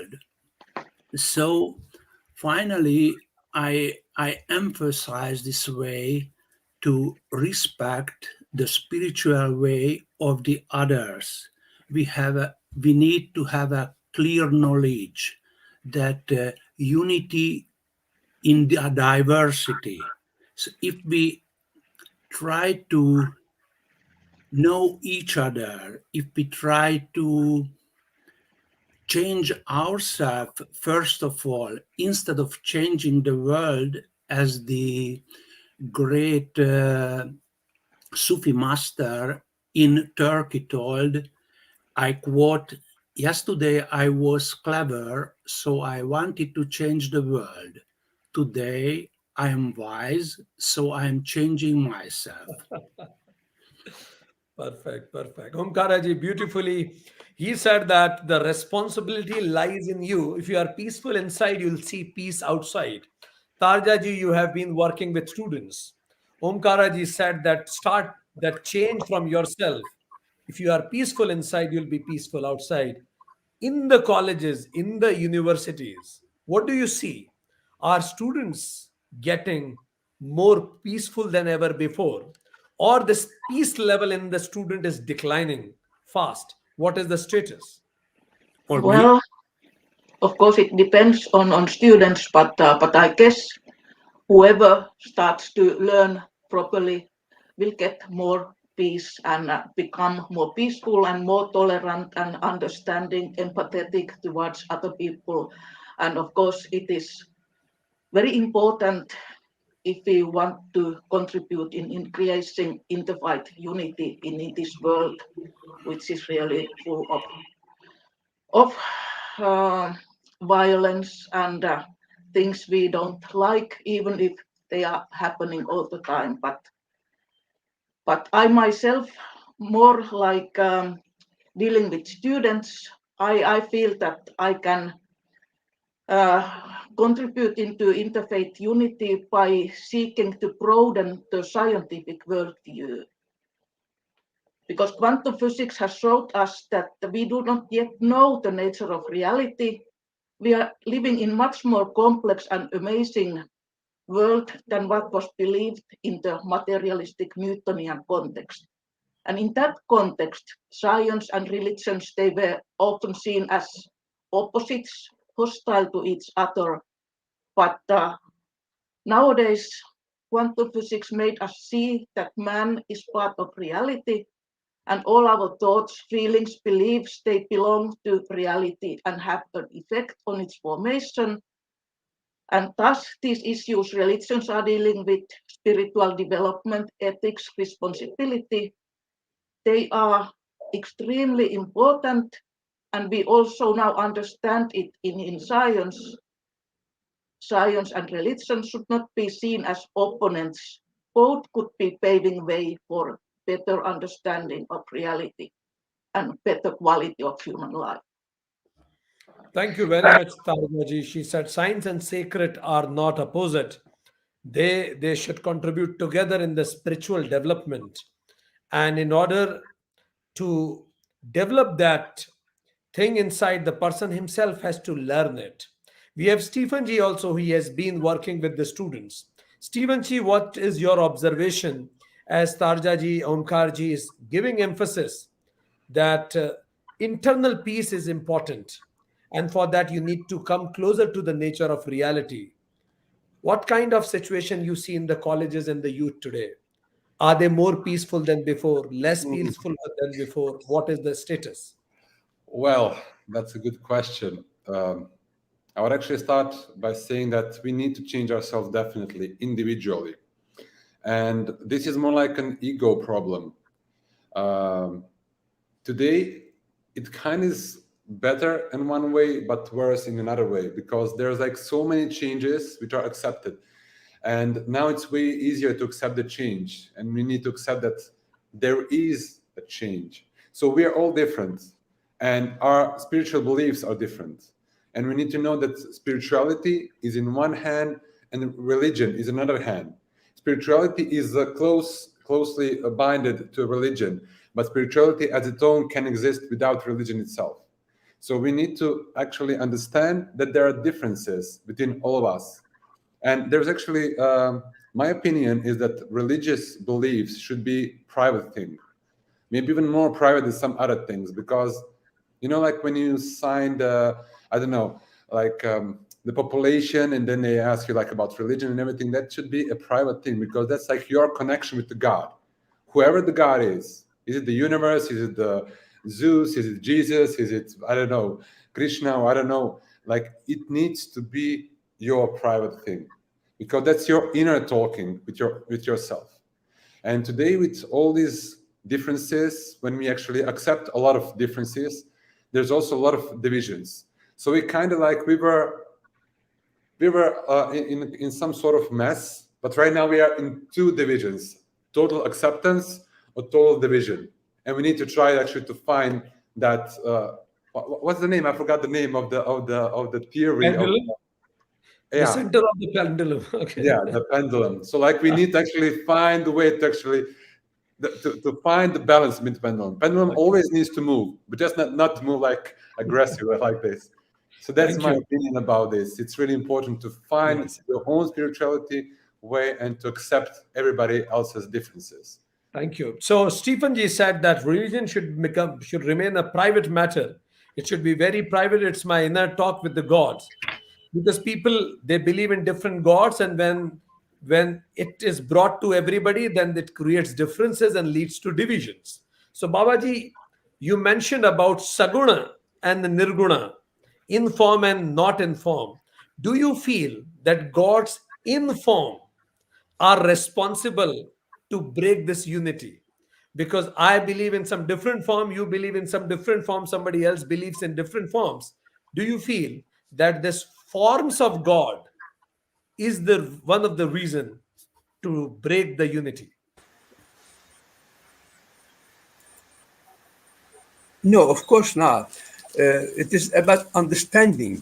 It is really all about understanding because the religion is like a vehicle to take us to spirituality. It's an alphabet, but we don't understand it. So we stay in Saguna, we stay in Hatha Yoga, we don't go to Karma Yoga.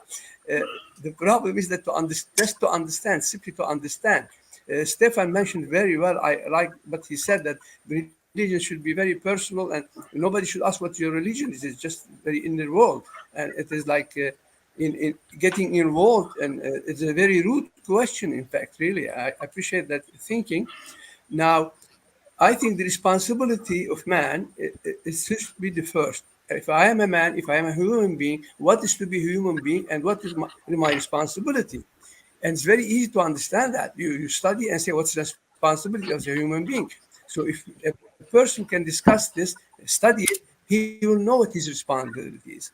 If he behave responsible, then he will behave to the whole world, to the whole nature in harmony. This is the biggest responsibility. We have to protect not ourselves selfishly, but everything around us, the whole nature, the insect, the animals, the water, because that is responsibility to be human being. Because we have the mind who can think, who can plan, the animals cannot do. So we are most responsible of the nature, and it is responsibility what we have to take care. But unfortunately, the education we have got from the rulers of the world, we have become very selfish and we are in fear. They put us in fear, and we have to follow their directions, and the world has become today where it is now. Thank you. So Babaji mentioned, I asked him the question, is it the forms of God that is making us fight? He said, no, it's not the form of the God. It's the wrong understanding about the God that makes that fight. So beautifully you mentioned it. And as some people say, that people who don't believe in God, they actually at times don't believe in their own particular concept of God, which they think is the God. So you rightly mentioned, and then you said that religion is the vehicle of spirituality.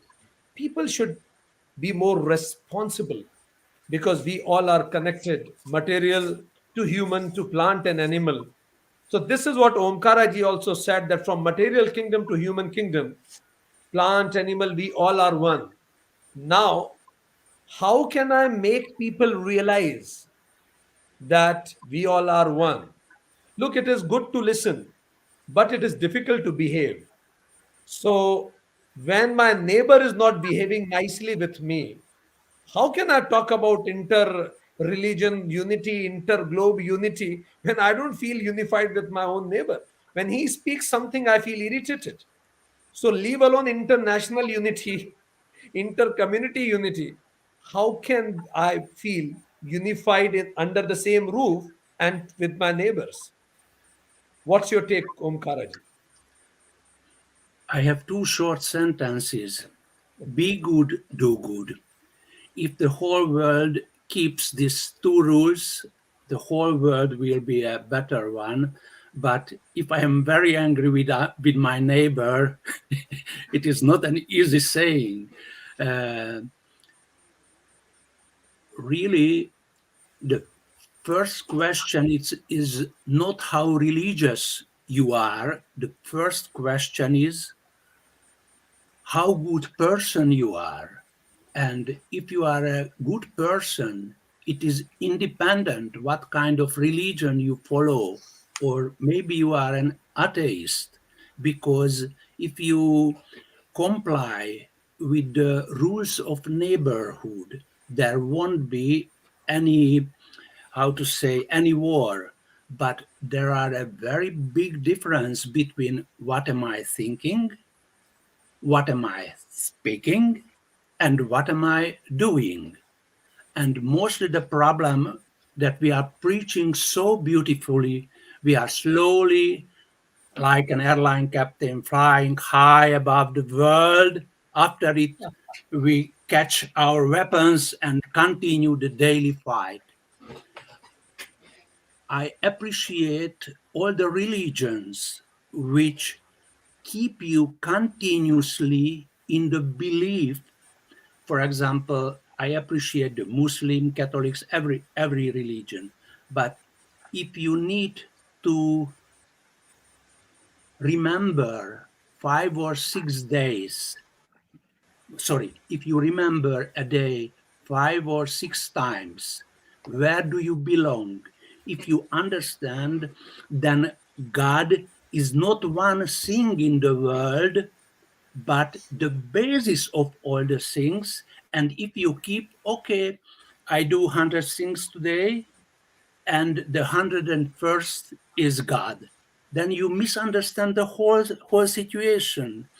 The first, if you understand that the basis is God or pure consciousness, whatever you name it, then to build your future, your nation future, the world future on this basis. Thank you. Thank you. Omkara ji said that be good, do good. There should be a alignment of what you think, speak, and doing.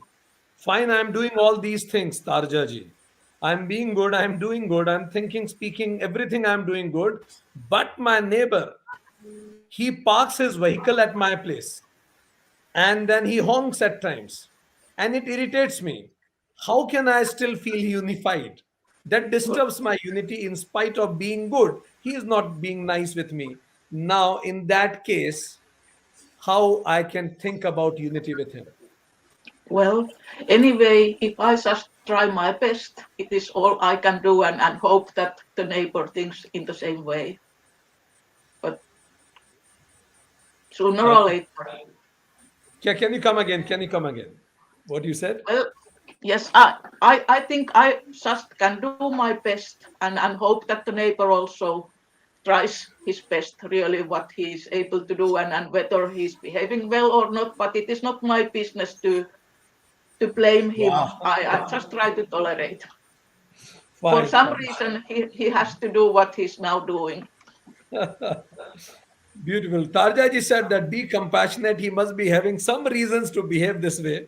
Otherwise, all humans are nice.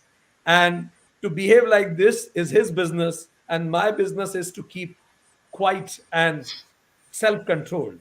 Perfect. Stephen, how students in college deal with this?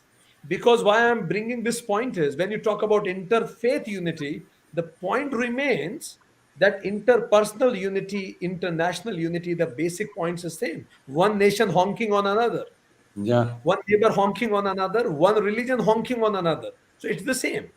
It's only the definition. So how student deal with this? How You do know, you like, recommend them to deal? How would you recommend them to deal with this? you know, like we are always aiming towards the perfect balance, but the perfect balance doesn't exist, especially in those terms. And we need to know that that the people are different. Like even in one same religion, everybody has their own perspective in one religion, not in another religions. So when you think about also interpersonal relationships, I would actually agree with Tarja and Omkara and Yogi Baba, and of course you, that we need to first accept ourselves. And the only thing which we can do is actually do the things on ourselves.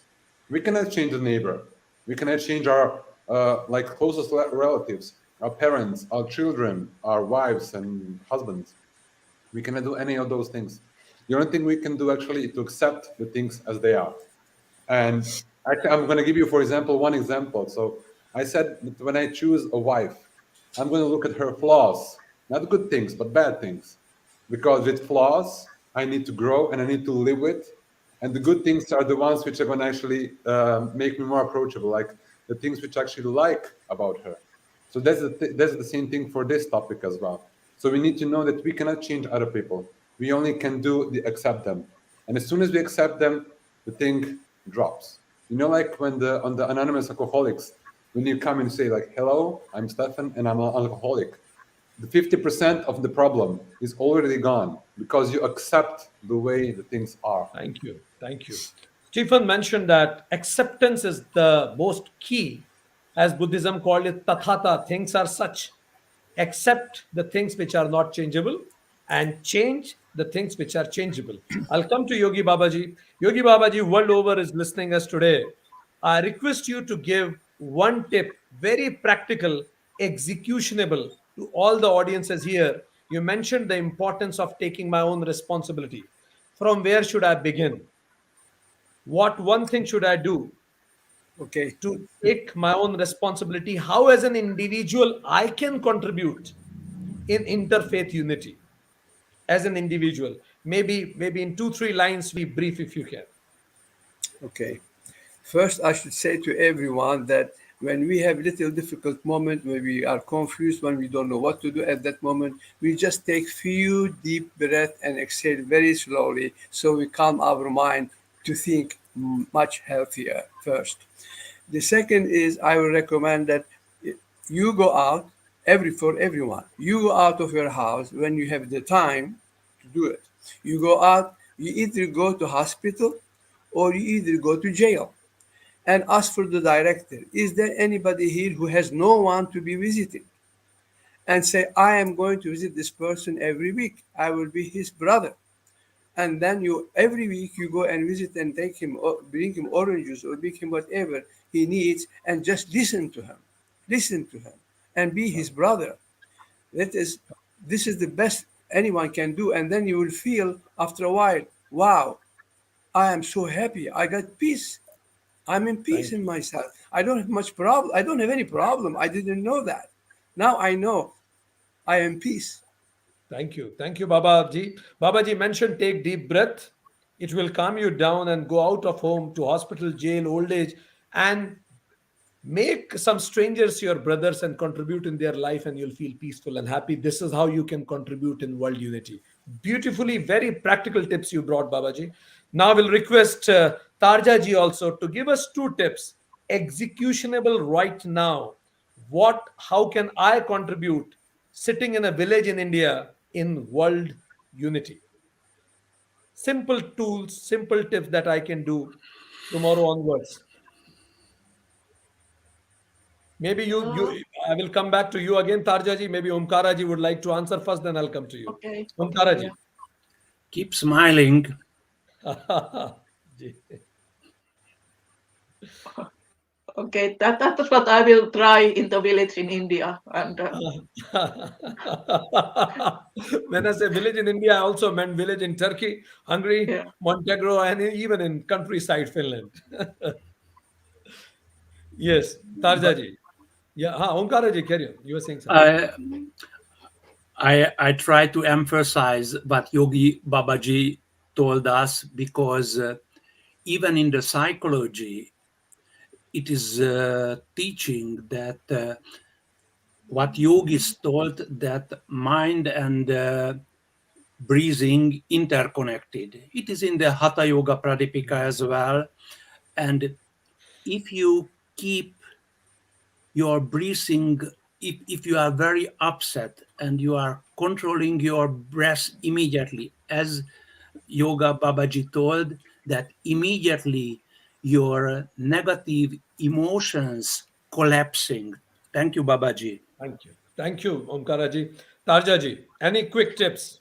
Yeah, I think we just should better realize our fundamental similarity. All we humans, we are quite similar, and we are in the same boat, and we should really notice it by now to be able to solve all our global problems. Thank you. Stephen G. Love yourself unconditionally so that you can actually accept others with more freedom. So basically, do not quit on yourself. And the second one, travel as much as you can throughout the world and meet the people like really in person, meet their culture, meet them as individual and as a group, so you can actually get to know the differences. When you know the differences are going to collide inside of you with more ease. Perfect. Thank you very much. Dear friends from different parts of the world, we had such beautiful panel. We had Stephen G, who said that in order to bring interfaith unity, first I need to change myself.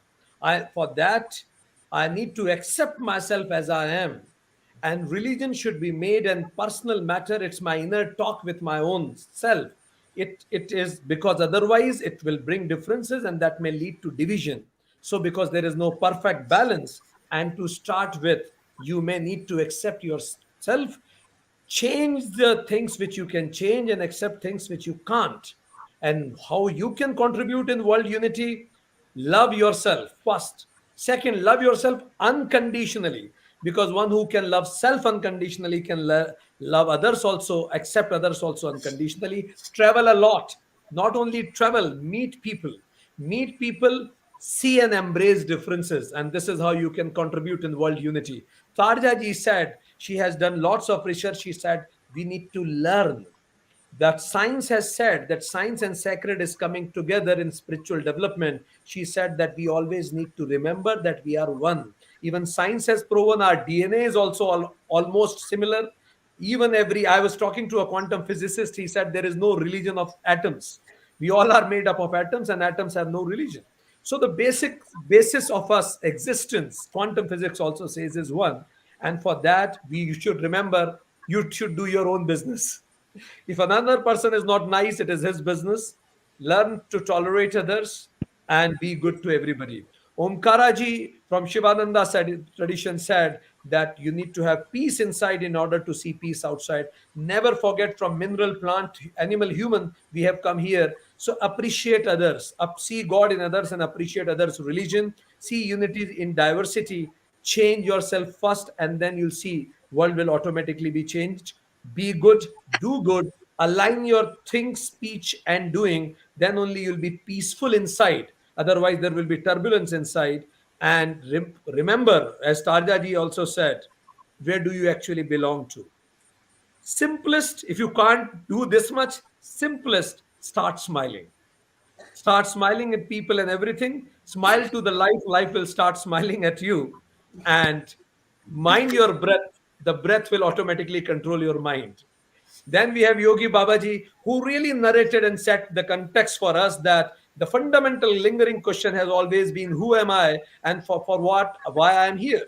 Saints and sages in silence, then step 2 by observation of nature, led to step 3, purification in self, and they became prophets or avatars. They brought a system which you call spirituality today. But meanwhile, over decades and centuries, people misuse those systems, they misinterpret it, and they brought that system to the stones and idols. Idols were representatives of some greater, but they brought the greater lesser to the stone only. But stone was a beautiful representation. It is not the form of God that makes us fight. It is the wrong understanding of God that makes us fight. So, for that, religion is a vehicle of spirituality. The lesson learned is I need to know my responsibility and see everybody as connected. For that, if you feel angry, upset, and you may behave irresponsibly, first thing is control your breath and count down. And second executionable trip is go out, meet people in hospital. A night in hospital can teach you more than year in your life. Meet people in jail, old age, make strangers as your brothers, and go for such an education system that can make you selfless rather than selfish. And that comes from scriptural studies, maybe. So, thank you very much, friends from different parts of the world. I'm sure by following these lessons, we can contribute in creating a more harmonious and unified world than ever before. Thank you very much, respected guests. Thank you, Babaji. Thank you, Omkaraji. Thank you, Thank you Tarjaji. to thank you to I'm everyone. feeling happy and excited to welcome our next performer, Mr. Dariush Zerbafian. He's PhD in musicology from University of Toulouse-Le-Miral, France. He is member of the scientific research team of University of Toulouse, member of the French Society of Ethnomusicology of France. He is professor of the Faculty of Arts Music Department, Université de Mortain. Two of his original compositions are Iranian Model Music, Iranian Percussions. His major publications include the Music Learned Iranian, Contribution to the Analysis of Mondic Systems and Metrics, published by Diffusion ANRT, Reproduction of Thesis, University Lille. He has performed in various international concerts and shows in Canada, France, Switzerland, Spain, Belgium, Germany, Holland, Iran. So, ladies and gentlemen, please put your hands together and please welcome Mr. Dariush Zerbafian.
On behalf of United Consciousness, I thank Mr. Darius Zerbafin for his accelerating performance. Thank you so much.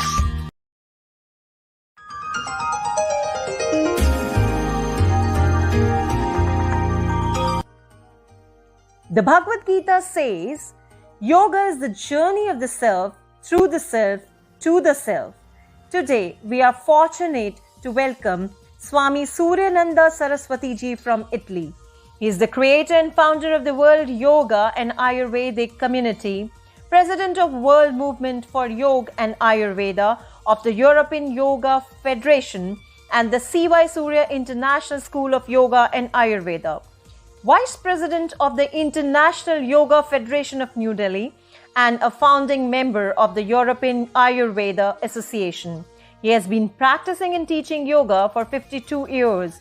He has held courses in Italy, India, Greece, France, Spain, Switzerland, and many other countries. The result of years of experience gained in close contact with Indian psychophysical reality, with luminaries of Ayurvedic medical sciences and Eastern monks, and is often present in major congress as a speaker. He authored many books dedicated to yoga and Ayurveda. Kofi Annan has rightly said, we may have different religions, different languages, different colored skins, but we all belong to one human race. So now let's welcome Swami Suryananda Saraswati Ji. Namaste to all. Grazie all'organizzazione per avermi invitato a essere presente qui. Namaste to all. I thank you, the organization, to invite me here. Un evento davvero straordinario a livello mondiale. Really an extraordinary event at a mondial level. Oggi il mio compito è di guidarvi in una meditazione sul cuore. Today my role here, my task, is to guide you into a meditation on the heart. Per favore, mettetevi comodi, sedetevi. Please take a comfortable seat. Chiudete gli occhi con tanta dolcezza. Close your eyes with big sweetness. Pensate che dovete perdonarvi, che dovete volervi bene. Think that you must love yourself, forgive yourself. E ora ricordatevi che nel loto, scusate, ricordatevi che il loto del cuore ha 12 petali. And now remember that the lotus of the heart has 12 petals. Quando il loto è aperto, immaginatelo qui all'altezza del cuore, immaginatelo aperto. Let's imagine now a big lotus flower open at the heart level. Quando un fiore è aperto e tutti i petali sono distesi è perché stanno raccogliendo i raggi del sole. When a flower is open, spread his petals is because they are collecting sunlight. E allora immaginate che il vostro loto, quando è aperto, sta intercettando l'energia dell'universo, l'energia d'amore dell'universo. So now, when you imagine your lotus flower open, your heart, imagine that it's collecting the energy of the universe, the sun. E ora quando inspirate, immaginate che il loto si chiude. Trattenete un po', perché a questo punto l'energia viene trattenuta all'altezza del cuore. Now, when you inhale, imagine that the flower is closing the petals, like retaining this beautiful energy. Quando espirate è perché il loto si riapre ancora, si riapre all'energia dell'universo. And when you exhale, imagine that the flower opening again to the energy of the universe. E ancora proseguite, inspirate, trattenete questa energia e immaginate che sta nutrendo il chakra del cuore. Now again, let's inhale and retain this energy, imagining that it's feeding, nourishing the heart, the chakra of the heart. E di nuovo espirate e aprite completamente, aprite a questo livello, apritevi completamente per essere ricettivi all'energia. And when you exhale, again, open at that level with reception to that energy. E ancora quando inspirate, immaginate che il vuoto si chiude. Again, when you inhale, imagine that the lotus is closing the petals. Che state trattenendo questa energia per nutrire il vostro chakra. Imagine that you are retaining this energy to nourish your chakra. Ma ora quando espirate immaginate che i petali, che sono 12, si aprono uno alla volta. Inspiro, un petalo, 2 petali, 3 petali, così via. Si aprono tutti completamente, ma uno alla volta. With the next inhalation, let's imagine that the petals will open slowly, 12 petals, one by one after the other one. E ancora per almeno altre 2 volte immaginate, inspirando, di portare questa energia, di trattenerla, e quando espirate i petali si aprono uno alla volta. And let's repeat it twice. So let's inhale, and then at the beginning of the next exhalation, let's start opening the petals one by one.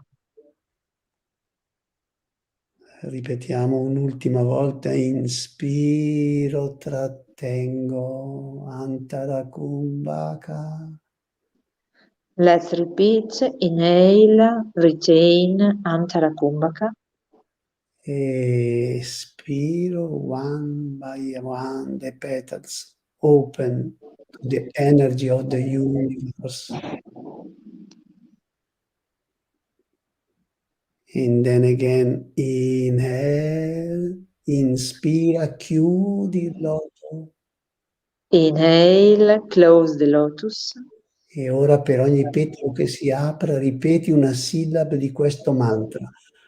Om Namo Bhagavate Deva Devaya.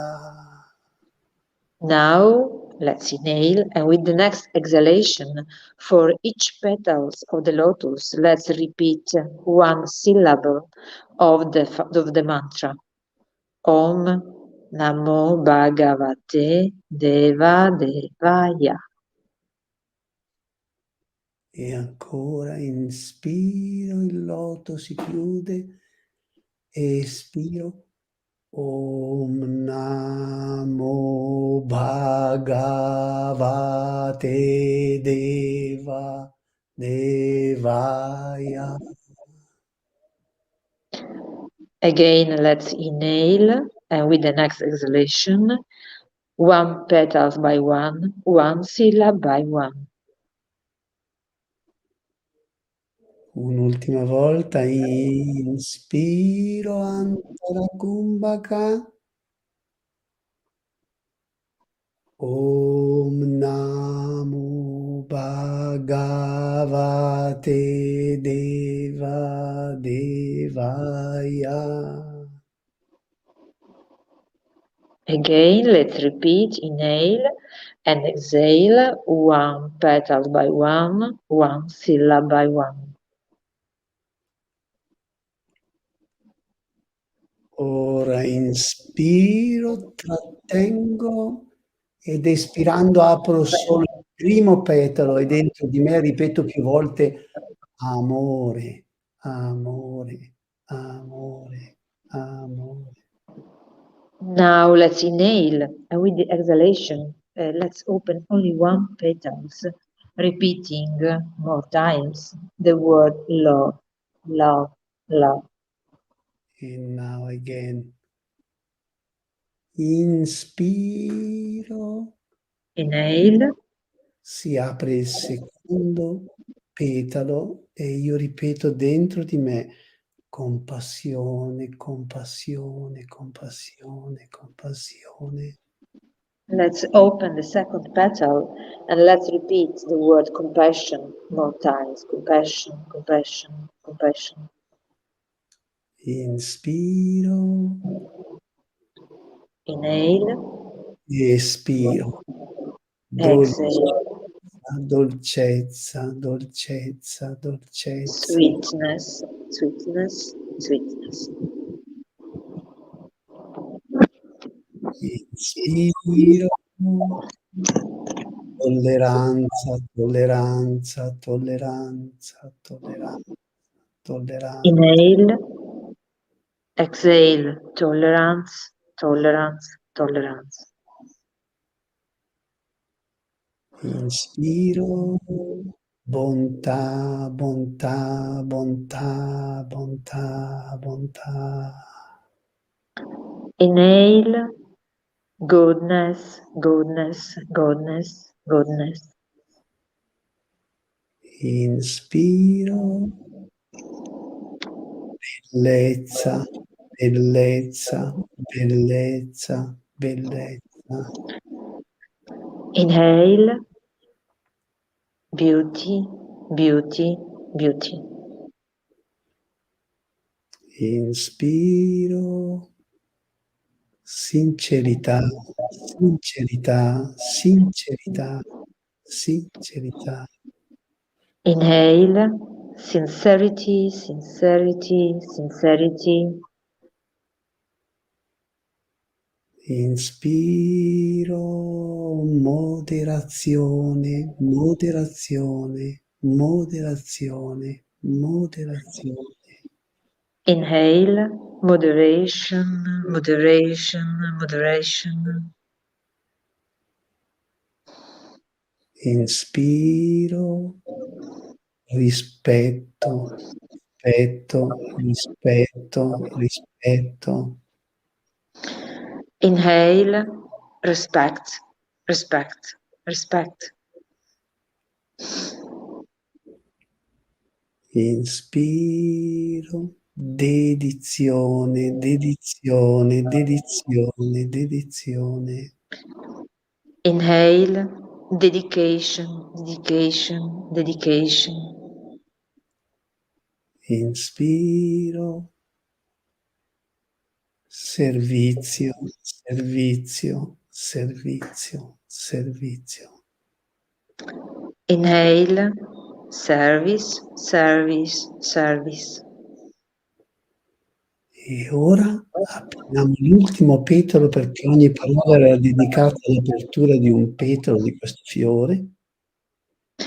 And now let's open the last petals because each petal was dedicated to one word. Inspiro, umiltà, umiltà, umiltà. Inhale, humilitas, humilitas, humilitas.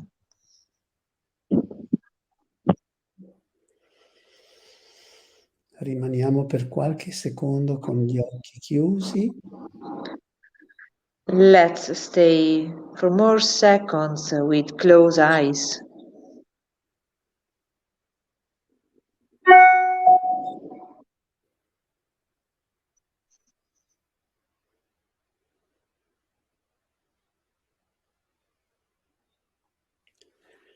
Con la stessa dolcezza con cui abbiamo chiuso gli occhi, ora li apriamo.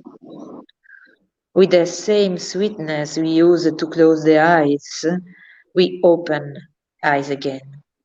Ora solamente vi lascio in un paio di minuti soltanto pregandovi di meditare sulla parola salute nello yoga e nella Ayurveda. Now, I would like to leave you with meditation on the word health, on yoga and and the Ayurveda. In questo momento che l'umanità è così in difficoltà, così affranta, così veramente in un momento difficile, In a moment, in a while that is really very difficult for all humanity, dovremmo tutti meditare sulla parola sanscrita che indica la salute. we all must meditate on the Sanskrit word that means health. La parola salute in sanscrito è swasta. The Sanskrit word is swasta. E se meditate sul significato di questa parola, arriverete a un'indicazione molto giusta e molto corretta. And if you meditate on the meaning of this word, you will reach the complete meaning of it. Swasta significa essere nel proprio Swasta means stay in your being. Ciò significa che quando siamo sani abbiamo la possibilità di essere nel nostro sé. This means that when we are healthy, we have the possibility to stay in ourselves. Vi ringrazio tanto di avermi seguito fino a qui. Grazie, grazie a tutti gli organizzatori, grazie a voi che mi avete seguito. I thank you all to have followed me till now.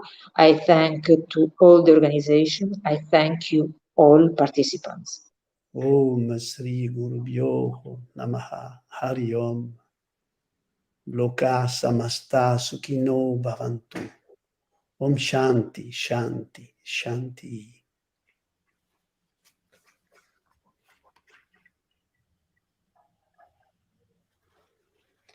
Thank you very much, respected Swamiji. Thank you, Danielia, for contributing in that. Swamiji, Pleasure. the kind of meditation you picked is really very much important for our world today. Love, compassion, sweetness, tolerance, goodness, beauty, moderation, dedication, humility, and beyond all in these COVID times. Swast health. I'm sure the vibration that you have created from here will heal to all the places wherever it will reach. And I would like to take this opportunity to tell all our viewers from all parts of the world that Swamiji is the president of European Yoga Federation and Danilia is secretary of European Yoga Federation. I am also one of the board members. It is our own organization. And European Yoga Federation is organizing one of a beautiful symposium on 8th, 9th, and 10th of April 2022. I suggest all of you to visit the website of European Yoga Federation and get yourself registered to be benefited by the symposium Be Yoga Beyond on 8th, 9th, and 10th April 2022 under the pious leadership of Swamiji. Thank you very much, Swamiji. Thank you to you. I Thank you to humbly thanks Swami Suryananda ji for teaching us meditation practices and giving us useful tips. Thank you very much, Swamiji.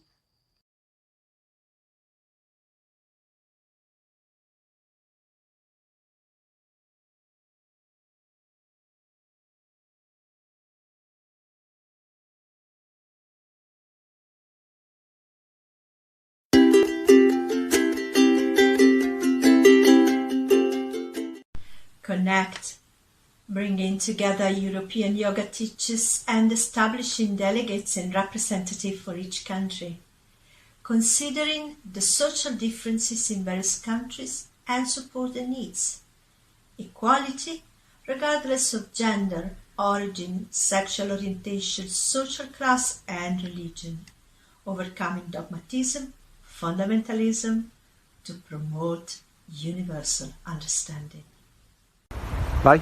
Promote, encouraging a yogic lifestyle and a holistic approach to life as a tool for physical and mental wellness, a more spiritually elevated, peaceful, happy and physically fit society.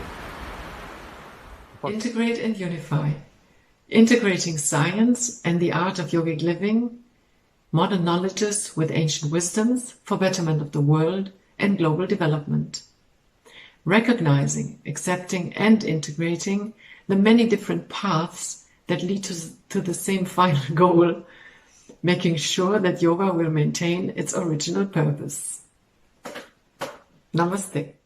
Provide study of secular knowledge, philosophy and ancient text, Bhagavad Gita, Yoga Sutra and Veda. Study of techniques, modern developments in teaching techniques, incorporating scientific findings in medicine, psychology, etc. to guarantee a certain standard, an established graduation system to provide a minimum standard for yoga teachers training.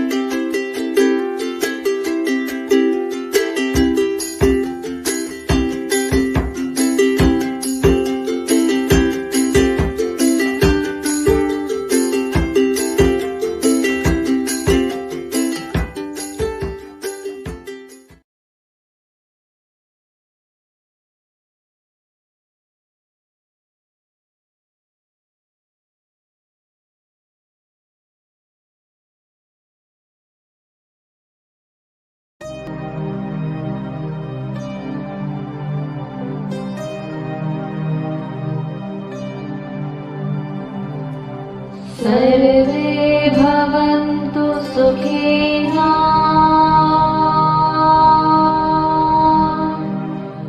सर्वे सन्तु निरामयाः सर्वे भद्राणि पश्यन्तु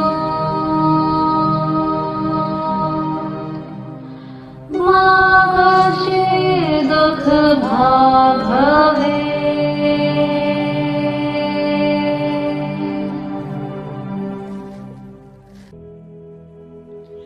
This shloka means, may everyone be happy, May everyone be free from all diseases.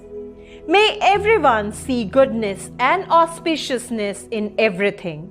May none be unhappy or distressed. Om Shantihi, Shantihi, Shantihi. I am highly privileged to have this opportunity to present my gratitude to all those who have witnessed and blessed this event directly or indirectly. I believe that this is not the end, but the beginning of our journeys. The journeys towards the noble cause of removing the 14 divides rooted in human race and promoting harmonious and peaceful coexistence. Firstly, I thank the God for blessing us all in this conclave to take our first step towards the noble mission. I thank European Yoga Federation, Swami Suryananda Saraswati Ji, Ms. Amy Blesio, Ms. Emilia, Sarah, Danielia, Christine, and also thank the Spiritual Council in Africa.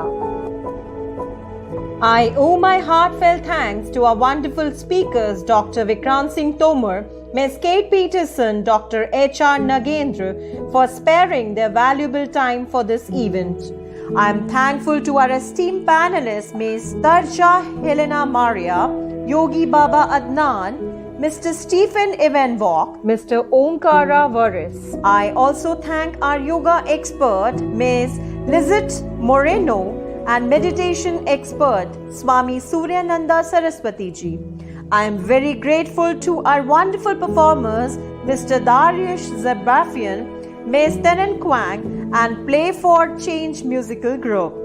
I owe my heartfelt thanks to Team Project Self USA, Shri Rajesh Rabindranath, Ms. Pavitra Srinivasan, Ms. Madhurika Arvind, Ms. Rashmi Kashi, Dr. Prasad Akavu, Dr. Vijay Reddy, Ms. Gina Suresh, Mr. Karthik Palamalai, Mr. K. L. Alexander, Mr. Venkat Sriram Lalu, Ms. Deepthi Nair, Ms. Avneet Bad, Mr. Suresh, Mr. Devaraju, Ms. Deepa Arun.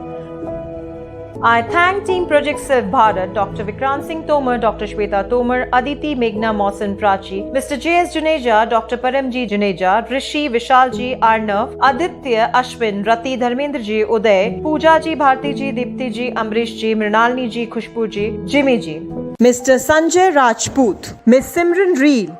I also thank two new members of Project Self India, Ms. Maria Lightwala and Ms. Simran Raghavani.